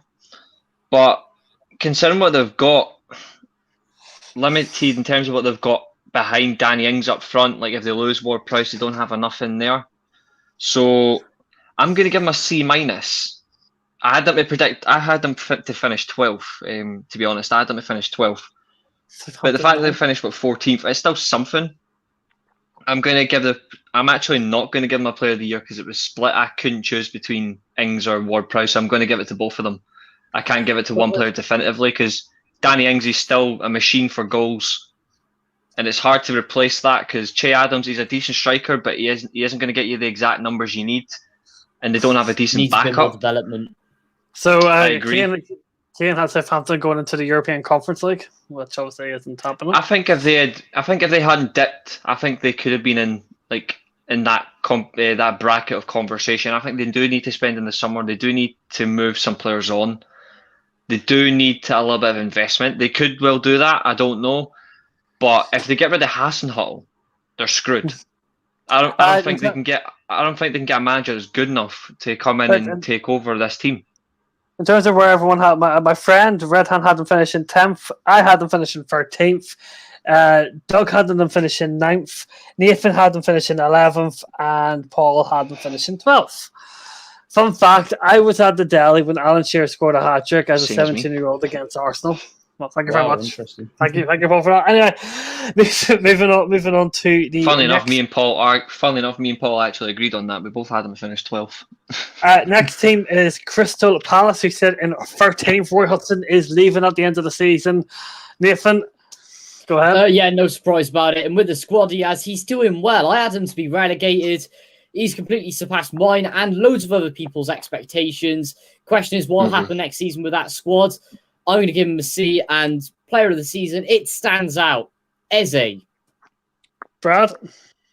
Yeah, I'm going to kind of give him the Burnley approach. He's done he's done probably better than was expected of Crystal Palace this season.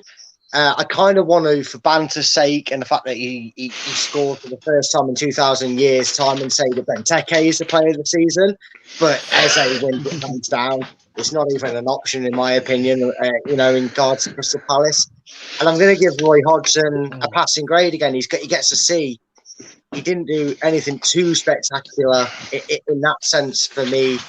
League-wise, he just kept things going over, and a C. And I can't see anybody else going for anyone other than Eze unless they're going to join me on the banter bus and give it to Benteke.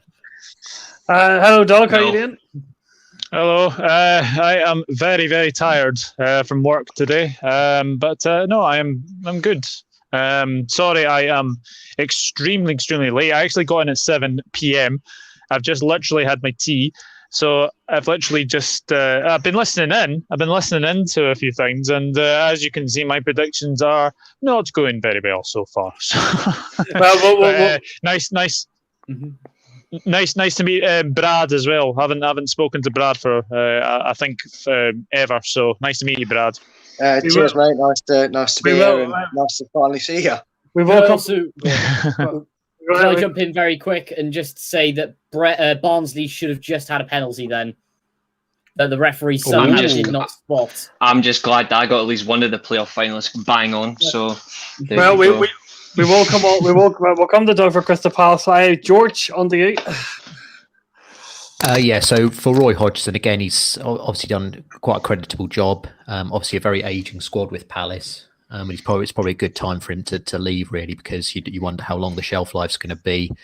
And so, yeah, I think I'll probably a C for him. Quite an average sort of job. It's sort of where you'd expect Palace to be. And then I'm just as an outside shout as for my player of the season, I would say Tyrick Mitchell. Oh yes, is my sort of player that I've seen that's been very good, and hopefully he's one for the future that Palace can really grow and look after. So yeah, that's who I'm going to shout out, just because it seems a bit tiresome to go the same player all the time. So yeah, that's who I'm shouting out. That's my thoughts on Palace. I had Palace to finish 17th. Player of the season easily is Etsy. And I'm saying this now, and I don't care if you rate him. The worst player in that team is fucking Wilfred Zaha. I have never rated the clown. I have never rated him. 100% agree. So overhyped. The sooner he gets out of the Premier League, Crystal Palace will thrive. There you go. 100%. 100%. Bold and black and white. And verbal confirmation. Onto you, Doug. So I'm gonna, and I'll give him a D because frankly, Roy Hodgson's used to flatten them out anyway. So Roy Hodgson, yeah, I mean he's leaving. He's leaving anyway, isn't he? So, but kept Palace in the league. I think that was their expected target to finish to stay in the league anyway. I give Hodgson a D. I'm on the same wavelength as George. I think Tyrick Mitchell has been absolutely fantastic whenever I have seen him play, and I had Crystal Palace to finish 16th. 16th.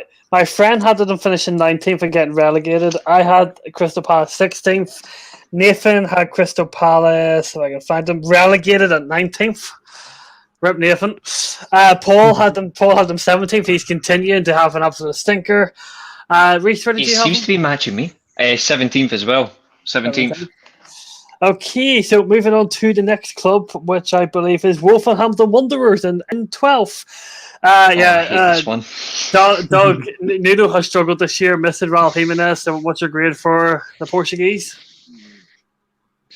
Yeah, it's been a very disappointing season for Wolves. I mean, look, I think Nuno's a good manager. I think he's a very good manager, but the problem he's had all season, he's had so many injuries to deal with. I mean, Raul Jimenez, to begin with, that was a bad one. I think Rui Patricio went off against Liverpool as well. They've had key injuries to good players as well, but I think Nuno should be doing a lot better with the squad. For me, I would give Nuno a D. As far as Player of the Year is concerned, very, very difficult one. That one. I would actually give it to Patricio. I think Patricio, whenever he's been in the goal, I think he's been fantastic for Wolves. And I had Wolves to finish 8th. Nathan? No way. Yeah, I think with that squad they have in particular, the absolute value of it, yes, they have lost key players, but with the depth that they have, the players that they have, yes, a few of them are still youngsters, but look at the caliber of the players that is there. Nuno, with what he's done with the squad in the past, he is massively had an off year this year. I'm really disappointed, and they should be finishing so much higher. Personally, I go so far as say that they sort of have the same value as the Arsenal squad. maybe a couple of £1 million less. Controversial arm, I know, but that's my thoughts about it. And I will have to say this now. Why is Arteta getting all this attention, yet Wolves aren't? I am going to give Nuno Espirito Santo an F. F. Player of the season, Pedro Jesus, Neto. Mary and Joseph. George? So I am going to say for Nuno, I'm going to say a D. Again, obviously, I think Wolves are a bit of a victim of their own success. Obviously, they've done extremely well in previous seasons, and obviously this season not quite so well. Obviously, quite unlucky really, because I think in this sort of middle section of the table, the teams are all quite close together anyway. There's not too much difference between them, but obviously the league position does have to be factored in. So D for him overall, and then the player that I like for Wolves anyway, a bit of a soft spot for is Ruben Neves. So he's going to be my player of the year. Reece?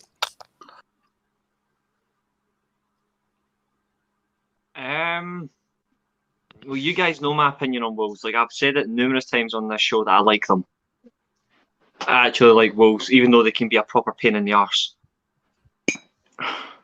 I'm actually going to give none of their players a player of the year. None of them. None of them have convinced me. None of them have done enough. Like, I like Pedro Neto, but he's not enough to replace Jota. I feel sorry for Neto. He's had a lot of pressure put on him. I think Raul Jimenez would have been it if he hadn't got injured, because frankly he's miles above their entire team. But they're woeful. Like, they've got no plan B, and they should be doing better. And that says it all, really. Yeah. I actually had Wolves as well, funnily enough. I had Wolves to finish 8th. I'm giving them an E-. E-? Oh, I'm proud. Yeah, I think that I agree with pretty much the general consensus of this. Wolves have been more than disappointing this season. And look, I know they've had injuries, but I don't buy into the excuse that their injuries should have them as low down in the league as they are. They've been even more disappointing than you probably would expect. I would even say I had them to kind of hold on to what they did last season, when they qualified for Europa League. I do think Nuno is a manager, but I actually said on a show last night, and this might, stir a few people up in the comments, but I actually said this could end up sort of like Chris Wilder at Sheffield United if they do not pick up this dross form they've been in, because they've fallen off a cliff edge. I mean, they've not just lost games at some points this season; they've been battered. I mean, did Burnley batter them 4-0? And that's they've been outworked. They've been outworked in games which, for when Wolves have been in the league, 2-3 years now. Well, this is their third season. Yeah, and they've shown that it's hard to work. It's hard to outwork Wolves. Like, their work rate is unbelievable. Like, this year they've been flatter than the M6. Yeah, I mean, even if you even if you thought that maybe the injuries and the toll of last season would catch up on Wolves, I still don't think there was many fans who were honestly putting Wolves outside the top half this season before a ball was kicked. Obviously, Jimenez getting injured was awful. My dad's a Wolves fan, so I try to avoid watching them play as much as possible. So I'm really not going to give a player of the year, because it's even worse than trying to pick one for Tottenham when we get round to that. That'll be fun. But I'm agreeing with a lot of the lower ratings. I would say he is an F, and I honestly, bold statement, you can quote me on this. If their form that they're in now continues into next season, Nuno will be the first manager sacked. Possibly. I would say definitely he'd be the first manager. Really, you think Nuno could be the first sacked? Well, that blows my prediction out the water. That blows my prediction way out the water about who I think gets sacked first. Statement. What I've seen of Wolves this season and how badly they performed at times this season, I just think if they take that into next season, because they spend 40 million on a 19-year-old. Yeah, it shows sometimes spending 40 million on a 19-year-old doesn't always work out for you. I mean, it worked out for us with West Ham, but it hasn't worked with them with Fabio Silva. And that's the man who made 40 million on Silva. Yeah, remember they spent 37 million on freaking. Yeah, remember they spent 37 million on Nelson Semedo. Yeah, we do need to move on due to time restraints. But in terms of where everyone, my friend, me, Nathan, and Paul all had them finishing 7th. We all thought they were going to be getting the European Conference League, and obviously that's very much not the case. So we're going to move on to the 11th place team, which is Aston Villa. Aston Villa have, I think, I see a lot of people probably overachieved this season. Doug, what's your rating for Dean Smith? I absolutely agree. The fact that they almost went down last season just kind of shows that it's been anything but a successful season for Aston Villa. I would give Dean Smith a B. I think he's been unlucky with injuries. The form has gone down a lot as well. As far as Player of the Year concerned, I've actually got 2. I've got Emi Martinez and I've gone for Ezri Konsa. I think Konsa has been absolutely outstanding at the back this season for Aston Villa. And as far as where I had them finished, apologise, Chris Ellis. I had Aston Villa to be relegated. I had them 18th. Here's a question for you: Would you include Douglas Luiz as an outside chance for their Player of the Year? Well, Reece, wait your turn. Nathan. He isn't mine. I'm just saying, would you? Yeah, I would, like a lot of people, thought that Villa would step. They have the squad to do it. They have the foundations. They just needed a year to gel with the amount of signings that they did make. And they made them in all key areas. And with Dean Smith, I rate him as a manager. I really do. He's done well with Brentford. Villa, get him up first time repairing from the disaster that was Steve Bruce. I would give him an A. By the way, Swansea took the lead. I haven't seen it yet. Fuck's sake. I haven't seen it yet. I just like the fact you went full delay. screen Hang on. I'm only winding you up. Oh my! I'm only winding you up. So Lloyd. No, I've got the game here, so I knew that was fake anyway. I was lucky. Neil's joined us in 5. So yeah. Anyway, my players of the season, just with the link-up play that they've had this year: Jack Grealish, Ross Barkley. Ross Barkley. Trying. He's been trying. George, he started really well, and I think he's had that influence on the side that's given them that push to step up. Watkins is linking up well. Ollie Watkins is another one, absolutely. George, over There's here. loads of great players in that team. George is like, the fuck do you mention Barkley for? Dean Smith for me would be a B. I think he has done well with Aston Villa. There was a real opportunity, I think, slightly earlier in the season when Aston Villa had a lot of games to catch up, where they could have, if they'd won, then they could have really threatened to go much higher even than where they are currently. So, and I think obviously in terms of player of the season, it's got to be Emi Martinez, and also I would say I'm also going to have to throw Jack Grealish in there again, because I think Aston Villa's slump, if you can call it that, obviously compared to what they were potentially going to achieve before he got injured. And obviously, the amount of chances he creates for Aston Villa, and just what a magnificent player he is.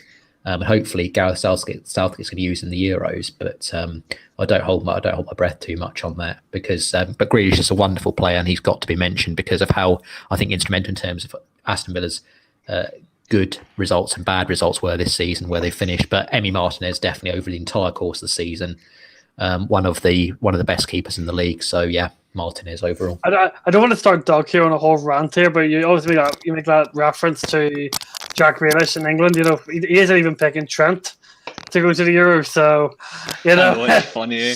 Anyway, race on the 8. This is the third team I've actually got bang on. I actually had Aston Villa to finish the Olymp as well, so cha-ching. Good for Dean Smith. He's actually done really well for them this year, turning things around, noted very well there by the boys.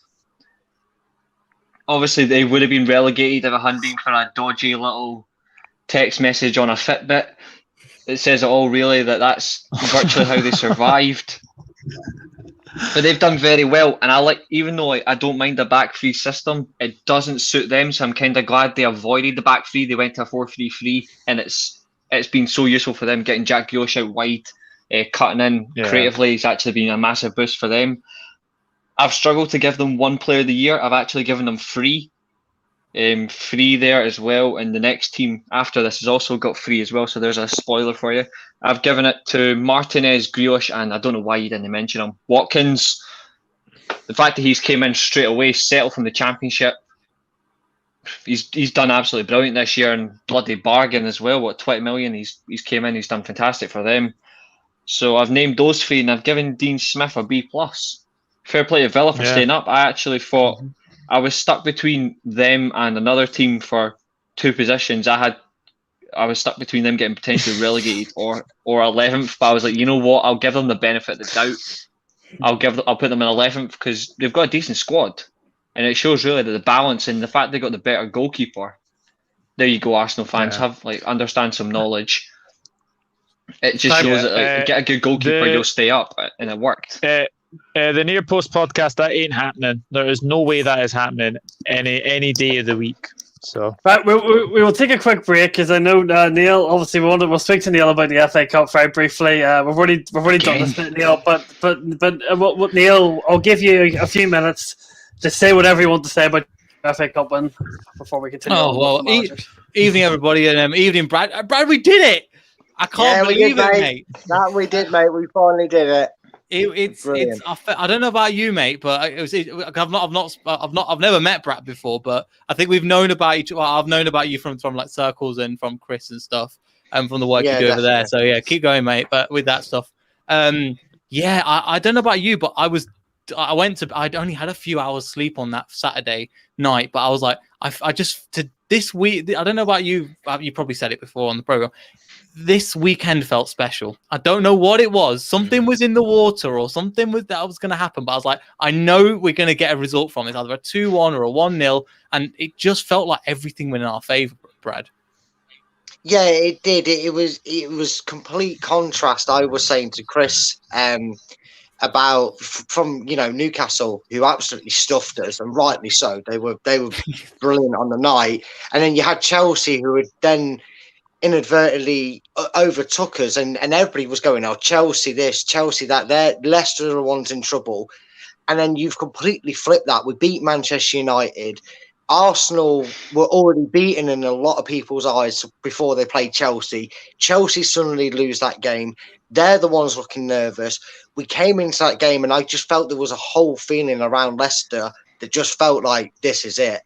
Almost to a point where it was a case of, well, if we don't do it this time, we're not going to get a better opportunity to do it. And it was just one of them that I'm still buzzing off now, mate. I'm still absorbing it now. It was great. I'm loving I've actually renamed a song in their favour. I've actually renamed a song. Oh yeah, it's kind of cool. You know the 12 Days of Christmas one? Yeah. Well, I made a little tweak from 4 down. So we'll just skip the rest. So it's 4 FA Cup failures, 3 world-class players, 2 moments of magic, and 1 Tielemans goal that knocks Chelsea out. I like that, Reece. I'll give you that. I like that. That's quite a good one. You're gonna have to send it us, and then we'll try and sing it only at Christmas time. I think you'll get knocked out. That would be funny, man. By the way, massive Steve Cooper. I just saw that. Massive shout out to you, Neil, by the way, because one of your videos is absolutely bombed. Like, you guys are almost at 1K, and you guys were about 400 and I think it was 40 on that Saturday, and then Sunday it was like, whoa, like your video absolutely bombed. I think it's like 114,000 views or something, which is mental. And now you guys are at like 935 subscribers since that video. Unbelievable. But it's what you guys deserve over there. You guys are doing an absolutely brilliant job, and you'll hit 1K very, very soon.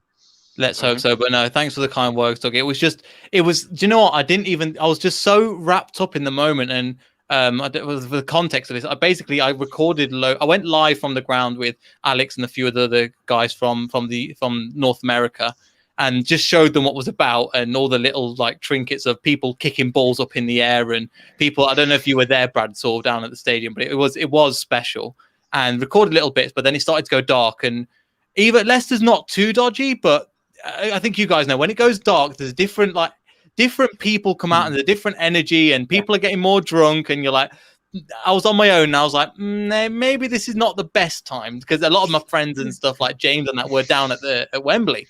I didn't manage to get tickets. So I recorded some bits, and then I had to go. Well, I was going to my cousin's house first thing in the morning, and I thought, you know what? I'll just bung all these videos together, like the little clips I've got, and then just stick it online. No thumbnail, no, just like whatever the people that can't make it. And I look back at the statistics on 2K, and I'm like, oh, that's really good going. Wow. And it just took off. Apparently, like Vietnam and Thailand got a hold of it, and then they just went, and it went through the roof. Fair play, mate. Fair play. Oh my God. Well done. Well done. It was just insane. I think that's the only time this season. That's probably the only time this season I can actually say I'm glad I got a prediction wrong. What did you predict? Chelsea to win? I said 3-2 Chelsea after extra time. I will. I'll say this now: if Leicester beat us at Stamford Bridge tomorrow and literally ruin our season in terms of losing the cup and top four, I'm never coming on this podcast ever again, because you would literally. I'm telling you now, right? I'm telling you now. I'm telling you now, right? And I'm actually going to take this to my grave. If you lose to Leicester tomorrow, you will lose the Champions League final. Yes. Well, I'm telling you now. If you lose, I was going to say, I'm sorry, Reese. Sorry, you finish yours bit first. I was just going to say, yeah. I've had Chelsea to win both trophies. I thought they would, but they were absolutely shocking against Leicester, and I don't think you're going to beat them in the league. And I think if you do lose to Leicester, you can say goodbye to top four. Ugh, pains me to say it, but it's all right. West Ham will get top four, and you will see the worst football team in existence win the Champions League, and I will blame it all on you. I wouldn't say they're the worst footballing team in Champions League history. Yes. Just because, okay, take the rivalry aside, that is a quality Still the team. worst. No, that's one of the best Premier League squads ever. All right, fine. The Liverpool team in 2005 is the worst Champions League winners. So we'll get back to the Premier League thing now. For time restraints, we're going to just skip the Player of the Year. We'll just do the manager grades, because we'll be here now that Neil's here. We've got so much to get through. Stick with it, man. Who cares if we go over? This is our podcast. Yes. Yeah, but I've got work at 6 o'clock in the morning, so I'm on a time limit. You go to your bed early. So, going on to 10th place, Marcelo Bielsa, Leeds United. Obviously, they're finishing in the top half of the season. Doug, sure, an A you going to go for the Spanish A+ A+ for me. Bielsa has been fantastic for Leeds, and if we're going on Player of the Years, I mean, you could give it to Dallas, you could give it to Bamford, you could give it to Rafinha. I'm going to give it to Rafinha. I think Rafinha has been absolutely fantastic all season. And Leeds United, I actually had them finishing 11th, so not bad a prediction, actually. Nathan? Yeah, I was massively proceeding with caution on this one. Bielsa, he did struggle the first year in the Championship, completely bottling it at the end. They always start flying, and then they just completely drop off midway to the end of the season. That didn't happen. They built well, they spent well. Never usually happens when teams come straight back up. Usually they're straight into a relegation battle, but fair play to Bielsa, A-star. George? Player of the season, Rafinha, or Patrick Bamford. Bielsa for me would be an A, and then just as an, obviously Doug and Nathan have both covered the main suspects, but just as an outside sort of person to throw in Calvin Phillips as well. Oh yes, Reese. Oh yeah, I never thought Calvin Phillips. At least to finish 13th. Player of the Year, Rafinha. Bielsa, E-. Brad? Again, Leeds, you've got to give credit where it's due. A lot of their fans came in, and we all kind of went off, for God's sake, they're actually here now, because we all know what Leeds fans are like. They love to wind everybody up. We're going to win the league. Yeah. And there was a big part of me that thought, I know the squad is probably going to do well this season, but I did really want them to go down. There's just something about them. But, unfortunately, I've got to give credit where it's due. But I can't. I've got to give him a C. I mean, he gets a C for what he's doing now, because I've seen this before. With Ipswich. I've seen this before with a team like Reading. I've seen this before with Sheffield United last season. I'm going to give him a passing grade because he's done a lot better than expected. But for a guy that crouches down and spends 90 minutes on his knees at that level, I mean, he personally gets a grade. But on a managerial basis, he's had a decent season.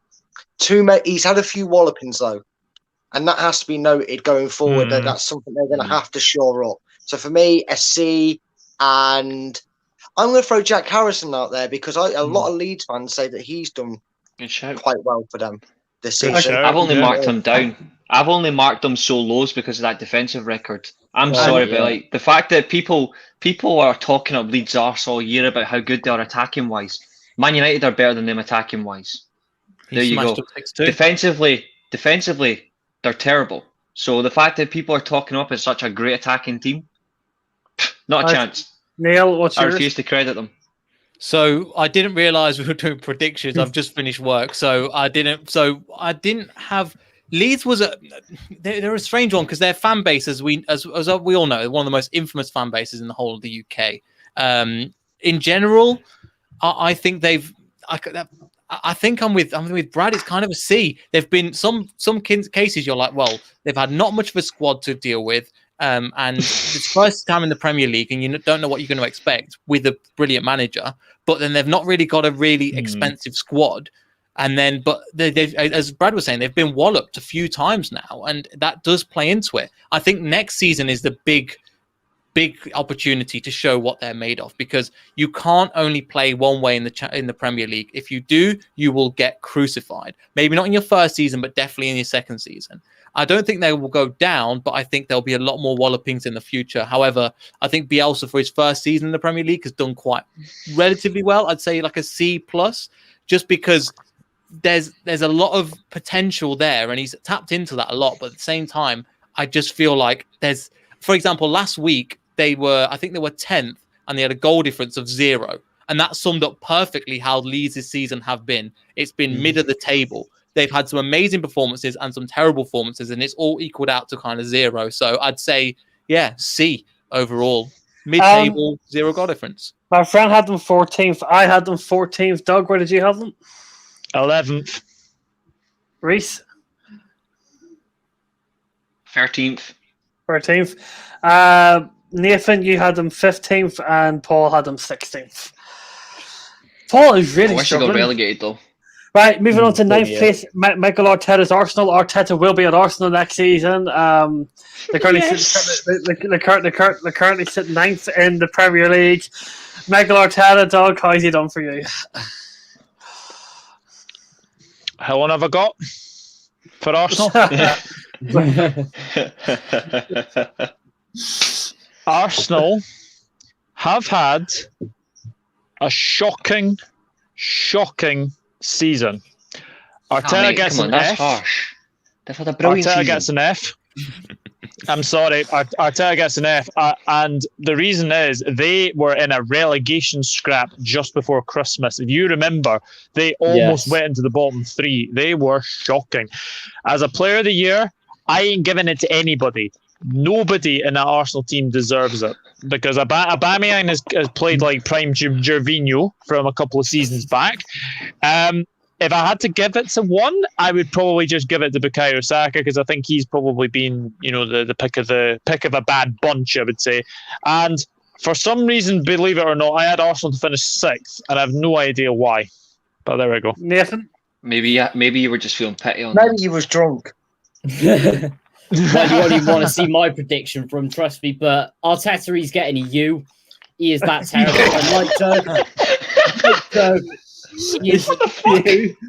No players deserve that Player of the Season award. All right. George, are you going lower than you? To be honest with you, I think Arteta's been the worst manager of any manager. Just simply, if you look at the way, obviously Doug had them to finish 6th, that wasn't necessarily too bad a prediction. I think, the way that Arsenal was sort of building themselves up, particularly with the signing of Thomas Partey, it was almost as though he was going to sort of revolutionise their squad and help them to do well. But if you think about it, relatively speaking, money talks, and obviously that's why you have the so-called Big Six.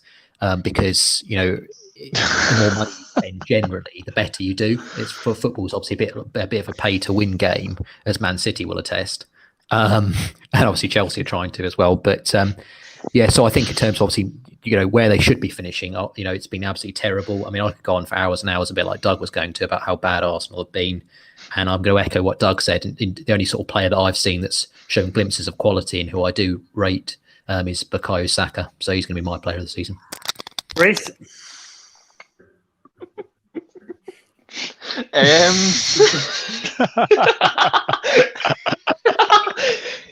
You guys are going to hate me in a second, because have a guess exactly where I finished Arsenal were going to finish. 9th. 3rd. 4th. No way. Wow. 9th. Well yeah, done. that's the Arsenal 9th. Yeah, that's another team I got spot on. I'm actually going to give Arteta the best ranking you could give the man. I'm going to give him a non-applicable. like frankly, a participation award would be good for him. A participation award. If I'm going to give them a play, like, honest to God, like Arsenal, they've had a brilliant season. I top them off. They've had a brilliant season. I'm for Arsenal fans, give them an ironclad contract. Give them a contract for life. Like, you'll do us all a favour. Like, can we just officially declare now that the Big Six should now be just called the Big Four plus Spurs and Arsenal? So we'll replace one team and we'll add Leicester. We'll take a team out and we'll add Leicester. We'll kick out Chelsea.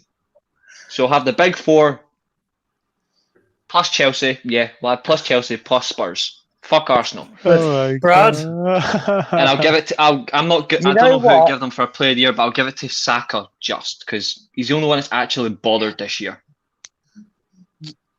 You know what? I earlier on this show discussed, I don't know what the hype was about Scott Parker and the fact that, I even said earlier as well, Potter had 3 managers worse than him, and that's the only reason Brighton stayed up.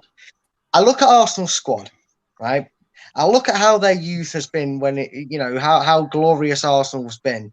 I think back to a time where Arsenal fans were cheering Arsene Wenger out the club, and we're saying we're better than 4th.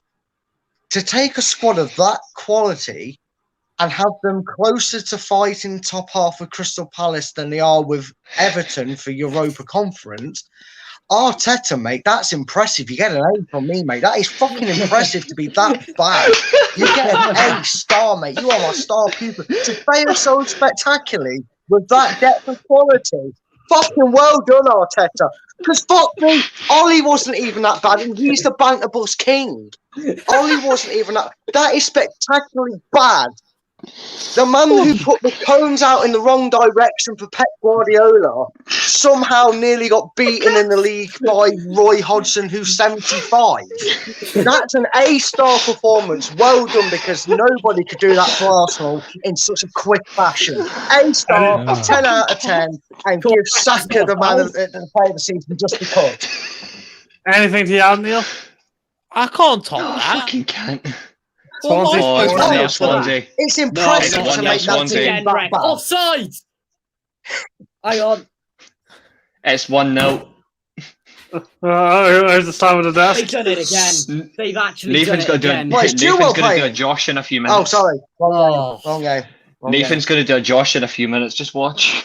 Right, It was like 10 years offside. I'm sending this to the group chat. But right, the thing is, Arteta is the fall man, in my opinion. It's his first ever Premier League. It's his first ever job, and it's managing Arsenal in the Premier League. And not to, I agree with Brad and what Brad's saying. However, like, the guy can only I don't know. I don't think he knows what he's doing. But the problem isn't Arteta, but Arteta's the fall man. The problem in general up front.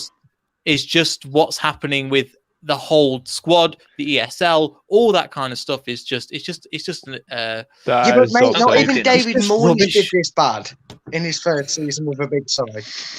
David Moyes gets the best grade of everybody for me. But there's kind of the issue for me. It's easy to point at the manager. The players have down tools. They deserve a lot of credit a lot of responsibility at the same time, and the ownership has been nowhere near as good. So going forward, I can't see them potentially signing somebody decent if they're not even in Europa League. He'll just throw a load of wages at them and then go, let's hope we can get Europa League. Because they're not getting near that top 4. In terms of where everyone had them predicted, I had them 6th. My friend had them 6th. Nathan had them 4th. Reese had PPL had them 5th. Doug, where did you have them? You said 5th. 6th. Yeah. I'm sorry, Nathan. 4th. Come on. Why are you predicting shite to get in the top 4? Shame on yourself. Shame on you. Arsenal was so good towards the end of last season, and then they just go and do that. So was my sleeping pattern. But that drifted as the season went on. I can't believe what I'm watching here, guys. Onto 8th place. I can't believe it's so funny watching your reaction. Onto 8th place, Everton, Carlo Ancelotti, who lost to Sheffield United's Paul Heckingbottom last night, Doug. Let me go first. Brad, have you seen Yeti Boy's comment? That's quite funny. Pulis Bachelor not That's brilliant. So Doug, shall not be named. Ancelotti. It's been a season of what if for Everton, because that squad should be fighting for top 6 at least. They made some very good signings, some very astute signings, and I think Godfrey has been one of the signings of the summer. I think he's been absolutely fantastic for Everton. The problem is they've got two brainless fools as goalkeepers in Robin Olsen and Jordan Pickford, and I don't think the other one, Virginia, I don't think he's any good either. Ancelotti, their home form has been dire. Absolutely dire. If you think of the teams that they have lost to, like Sheffield United is just not one of them. Burnley, Newcastle, there are a lot of teams that they have lost to at home.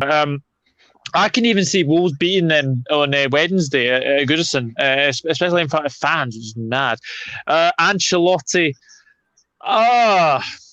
it's a tricky one because you'd have to say that it has been a season of what if. So for me, I would give him a C- because I think he has been good in some aspects of this season.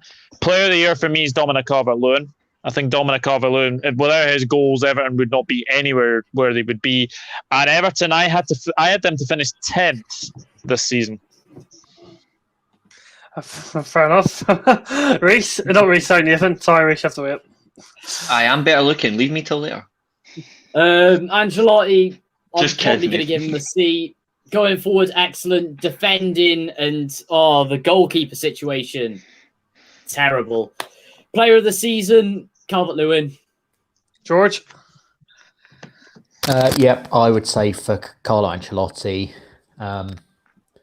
they've been another, as Doug sort of said, it has been a season of what if for them because, they could have potentially done a lot better, but it's just been a bit too much really for Everton. So, it's I'd say a B for Ancelotti overall. And then, player of the season is probably Dominic Calvert-Lewin, but also obviously give a shout out to Luca Digne as always, just because I really rate him as a player. So, I think he's just always phenomenal. So, that's mine. If only we had him as a backup left back, eh? I had Everton to finish 7th. They have massively underperformed all season. Ancelotti's a manager I respect, and he's a manager I've always respected, and this year, I'm absolutely gobsmacked by how crap they've been. I'm absolutely gobsmacked. Play of the year, there's numerous ones you can mention there. Digne, spot on. For me, it's Calvert-Lewin. I'm not even going to give any sort of respect to Richarlison. I don't even rate him as a player. Don't even rate him at all. I also think potentially an option is Ben Godfrey. I think worst player of the year out of the whole entire league goes to Jordan Pickford, and I'll stand by that. He's a fucking disaster of a goalkeeper. They should have got Romero if they wanted to actually get in the top 4. It just says, oh really? I'm absolutely disgusted with them. So a manager I respect, I'm giving him an E. I honestly am, and I'm a massive Ancelotti fan, but I've been absolutely disgusted and appalled by them all year. That I'm giving them an E. I don't care. Fuck it. Brad? Everton were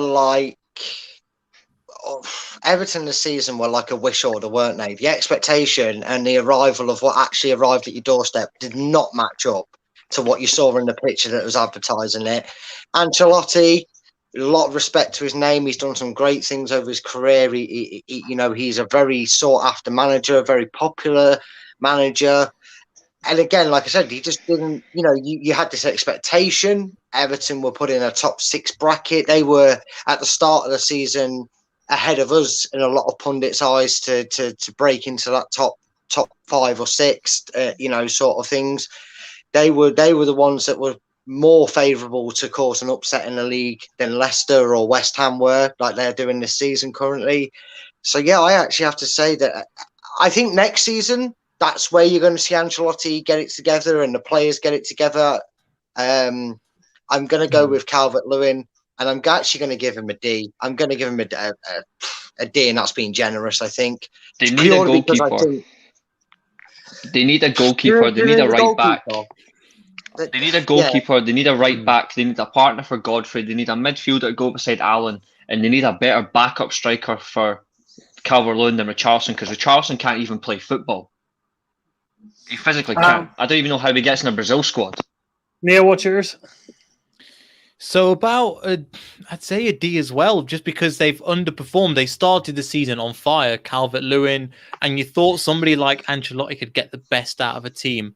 And they've just not been good enough, especially at home. I mean, our home form's not been great, but theirs has been atrocious. And you thought somebody with that level of experience could be able to sort it out. And when times go bad, you look to the manager that's won a lot of stuff, that's managed some of the biggest clubs in the world, and you're thinking, okay, they've got a relatively young squad. However, they've still got a phenomenal player for player. They've got some unbelievable players. But they just... It's one of those things where on paper... that should be phenomenal, but in reality, it's been lackluster, to be honest. And I've just looked now; they've only plus 3 goal difference, and Dominic Calvert-Lewin's got 16 goals. So something's gone horribly wrong there. And the thing is, I remember seeing a poll recently. I think the Athletic did. I think they are the most happy with their manager out of all of the Premier League teams. Everton are, which is insane in my opinion. But he should be doing a lot better. But I mean, it's easy to say Calvert-Lewin, but there isn't really much else. But the squad and the players they have, I mean, with James Rodriguez, with Alan, with Godfrey, and then you look at the bench, you've got, I forgot what his name is now, Gomez, you've got Decore in there. Them players are Sigurdsson as well. League's level. Sigurdsson, again, has been phenomenal. So I'm looking at it going, this team should be up there and challenging, and they were. But I don't know, something is not right about that club. Or something is not quite happening, and so I don't know. Something they'll figure it out, but maybe it's just an Everton problem. This is where I agree with you. Again and again and again. This is where I agree with you, mate. And I'm honestly going to say Everton will not get in the top 4 unless they get rid of the following: Coleman. They will not win anything with Coleman because he's a good player. He's reliable, but he's aging. They need something fresh there. That's why I'm saying Coleman. They need to get rid of. That's why they're after Max Adams. Yeah, that's a good That's a good one there. It won't solve the problems. Do you know what I mean, Reece? It won't, and it says a lot. It's a mentality issue. Solve the problems. There is a mentality issue, and I think it's the fact that it's going to be blamed on Ancelotti as well is actually rather like it's disgusting that it's going to go to him, but it's the manager. They're always scapegoated. They do need a new striker there. I think they need to change the system. I don't think I've never seen Ancelotti use a 4-2-3-1 in my life. And he needs to get away from it. He's better using a 4-3-2-1 where he's got 2 wingers as wide forwards, or play a 4-4-2. Just get somebody better than Calvert-Lewin, some better than Richarlison up top. What would you reckon if they managed to snag Martial from you lot? Would that be one? So I know United fans don't. He's like Marmite at your club. Where do you stand on him? Could that be someone that possibly, with Ancelotti's credibility, lure away from Old Trafford and strengthen them for that? I think Doug knows my opinion on him. He's like, I've got a bit of mixed opinion on Martial, where he's a player that does not cope with competition. Like, if competition turns up, the man bottles it. But you actually see what he can do. He's actually a good player. My only thing is he's not a striker, in my opinion. I think he's more of a left winger. But I think, look at the options they've got.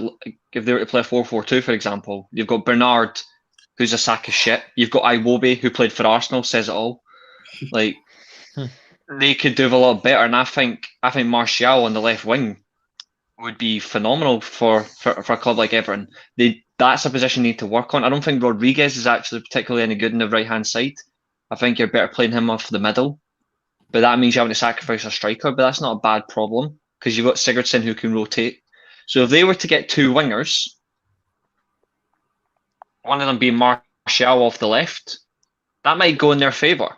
I think the striker they need something like an experienced striker. I think they need someone like Giroud because that's what Ancelotti works brilliantly with. He works so brilliantly with strikers that are like coming towards the end of the career, but he knows how to manage them properly, like that experience. Put Calvert-Lewin beside Giroud, they would get like close to the top four, in my opinion. They would. Right. So what we're going to do now for the next 7 managers is just shout out your grades because we still got the Serie A and La Liga thing to talk about, and we're over 2 hours. So David Moyes, West Ham United. A-star. Manager of the season for me. A-star. George, just shout it out. Just A-star. You're on mute, man. Yeah, A-star manager of the season for me as well, yeah. And Brad? I'm going to give him a B. There's no chance he's getting manager of the season. I think you all know where I'm going with my manager of the season. He's going to get a B+. He's done very well. I think the fact that he's taken a team like that, the fact he's taken a team like West Ham and like near enough the top 4 with such a mediocre squad that could go relegated, for me, he is manager of the year. I'm giving him an A+ as well. The man who goes back, sacked from Tottenham Hotspur, Jose Mourinho, the new Roman manager. How did he do with Spurs before he got sacked? F. E. Nathan? D. George? D. Brad? He's taken one all season. U. Neil? E. Ryan Mason, current caretaker manager. He hasn't done any better than Mourinho, but he's actually at least he's actually more of a positive human being. I tell you, no one else got anything to say about Ryan Mason. His lack of experience is showing. F. TBC. I would say C. I think he's doing an okay job so far. He's doing what he can. Jurgen Klopp? Not applicable for me. C. C at best. Jurgen Klopp. D-. I think I have to say that it has been a season where we won't forget for a long, long time. I think if you're putting it on this season, I think probably C-. I'm giving the fact there's a D- because I expect them to be third. I had them to be third all season. I've never been so disappointed with a Klopp team since his Dortmund days. Absolutely shocking from start to finish. The man made more excuses than Liverpool have won points all season. Like that says all. Like, the excuses he came up with. The man should get a different job. Like go into acting. He'd be brilliant. He's been taking lessons from Ty from AFTV. I'd say don't bring that up. Deluded wanker. Yeah, he infuriates me, Ty. He infuriates me. Don't bring that. He's a full kit deluded wanker. Klopp is just a complete bell end. Mate, if you put Ty video on and you press play, you instantly lose a brain cell. I've only watched AFTV a few times, but it's always when Claude was kicking the shit out of him verbally. Oh. Because at least Claude spoke. I don't know what Ty was doing. Frank Lampard. Non-applicable. F. You not think it's a C? He did well at the beginning. I still think he deserves a C. Come on, no. If you spend 222, if you spend 222.8 million, you are expected to do well. The fact is that he did not do well with that group of players, so he failed. You spend well with 200 million. I expect you to finish in the top 3. Mm-hmm. Thomas Tuchel. He's not done anything special to Lampard. He's actually not done anything special. Like if you actually look at where they were points wise, C. I would say average. C. He is you can't give him any higher than it. You can't give him any higher than a C, and the reason is because when Lampard got sacked, they were 4 points off the top 4. When he got with Chelsea, they're what? A point off top 4.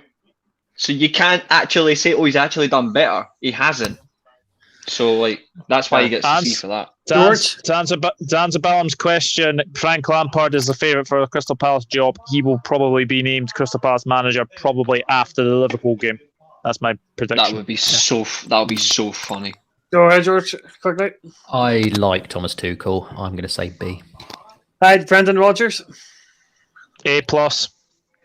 A. Not A+. For personal reasons, I can't give that man A star. Here we go. Go for it. Here we go. I've got to give him a B. Brad, 3 results.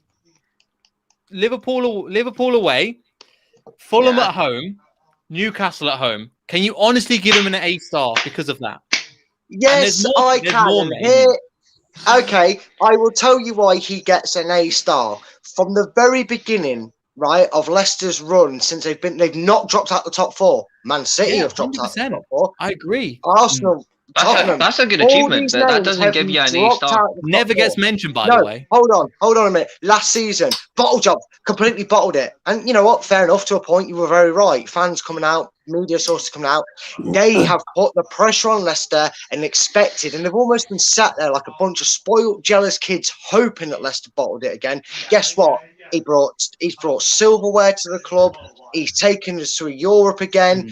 We have had by far, compared to by far our best Premier League season, barring the title. And I'm telling you now, when he beats Chelsea and gets top 4 and beats Spurs, and we end up finishing 3rd in the league, that is manager of the season quality. You can shove your David Moyes up your arse for manager of the year. He's good, but he ain't that good. Brendan Rodgers. I just like the fact that he said there. I just like the fact he said you're finishing 3rd. That's because he knows who is getting top 2.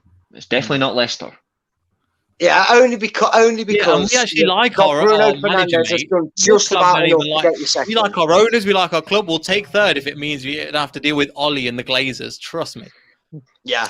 If you're in that position, you'd probably hang yourself. I'm surprised you haven't, mate.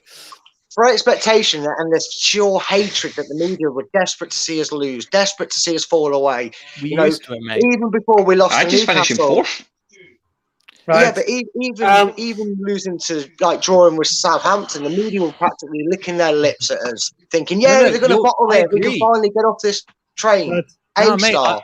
I don't disagree with that, but I'm saying when you're saying A star, this is like 98%, and Brendan Rodgers is towards 92, 95, but I don't think he's at that. He potentially could be, and that's why I give him an A, not an A star. I think he's been phenomenal, and we're just talking about if we're talking about Premier League or FA Cup or this season, I don't know exactly what we're talking about, but in general, overall the season. I'd still give him an A. There's still room for improvement. I think I respect where he's coming from. I respect. I'll just quickly say this. This is why I'm not giving him any higher. I'm not saying I hate him. I love the man. Absolutely. I love what he's doing.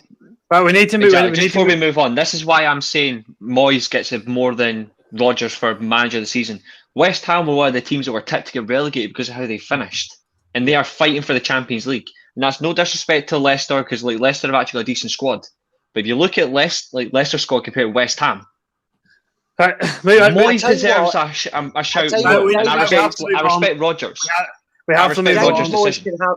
David Moyes can have what the Golden Boot equivalent is in manager awards. He can have his award for his personal achievement, but let's not forget, West Ham have a decent squad, and under the right. Not as good as Spurs, not as good as Man United, not as good as the Manchester clubs, not as good as Leicester ever. But they've got a decent squad.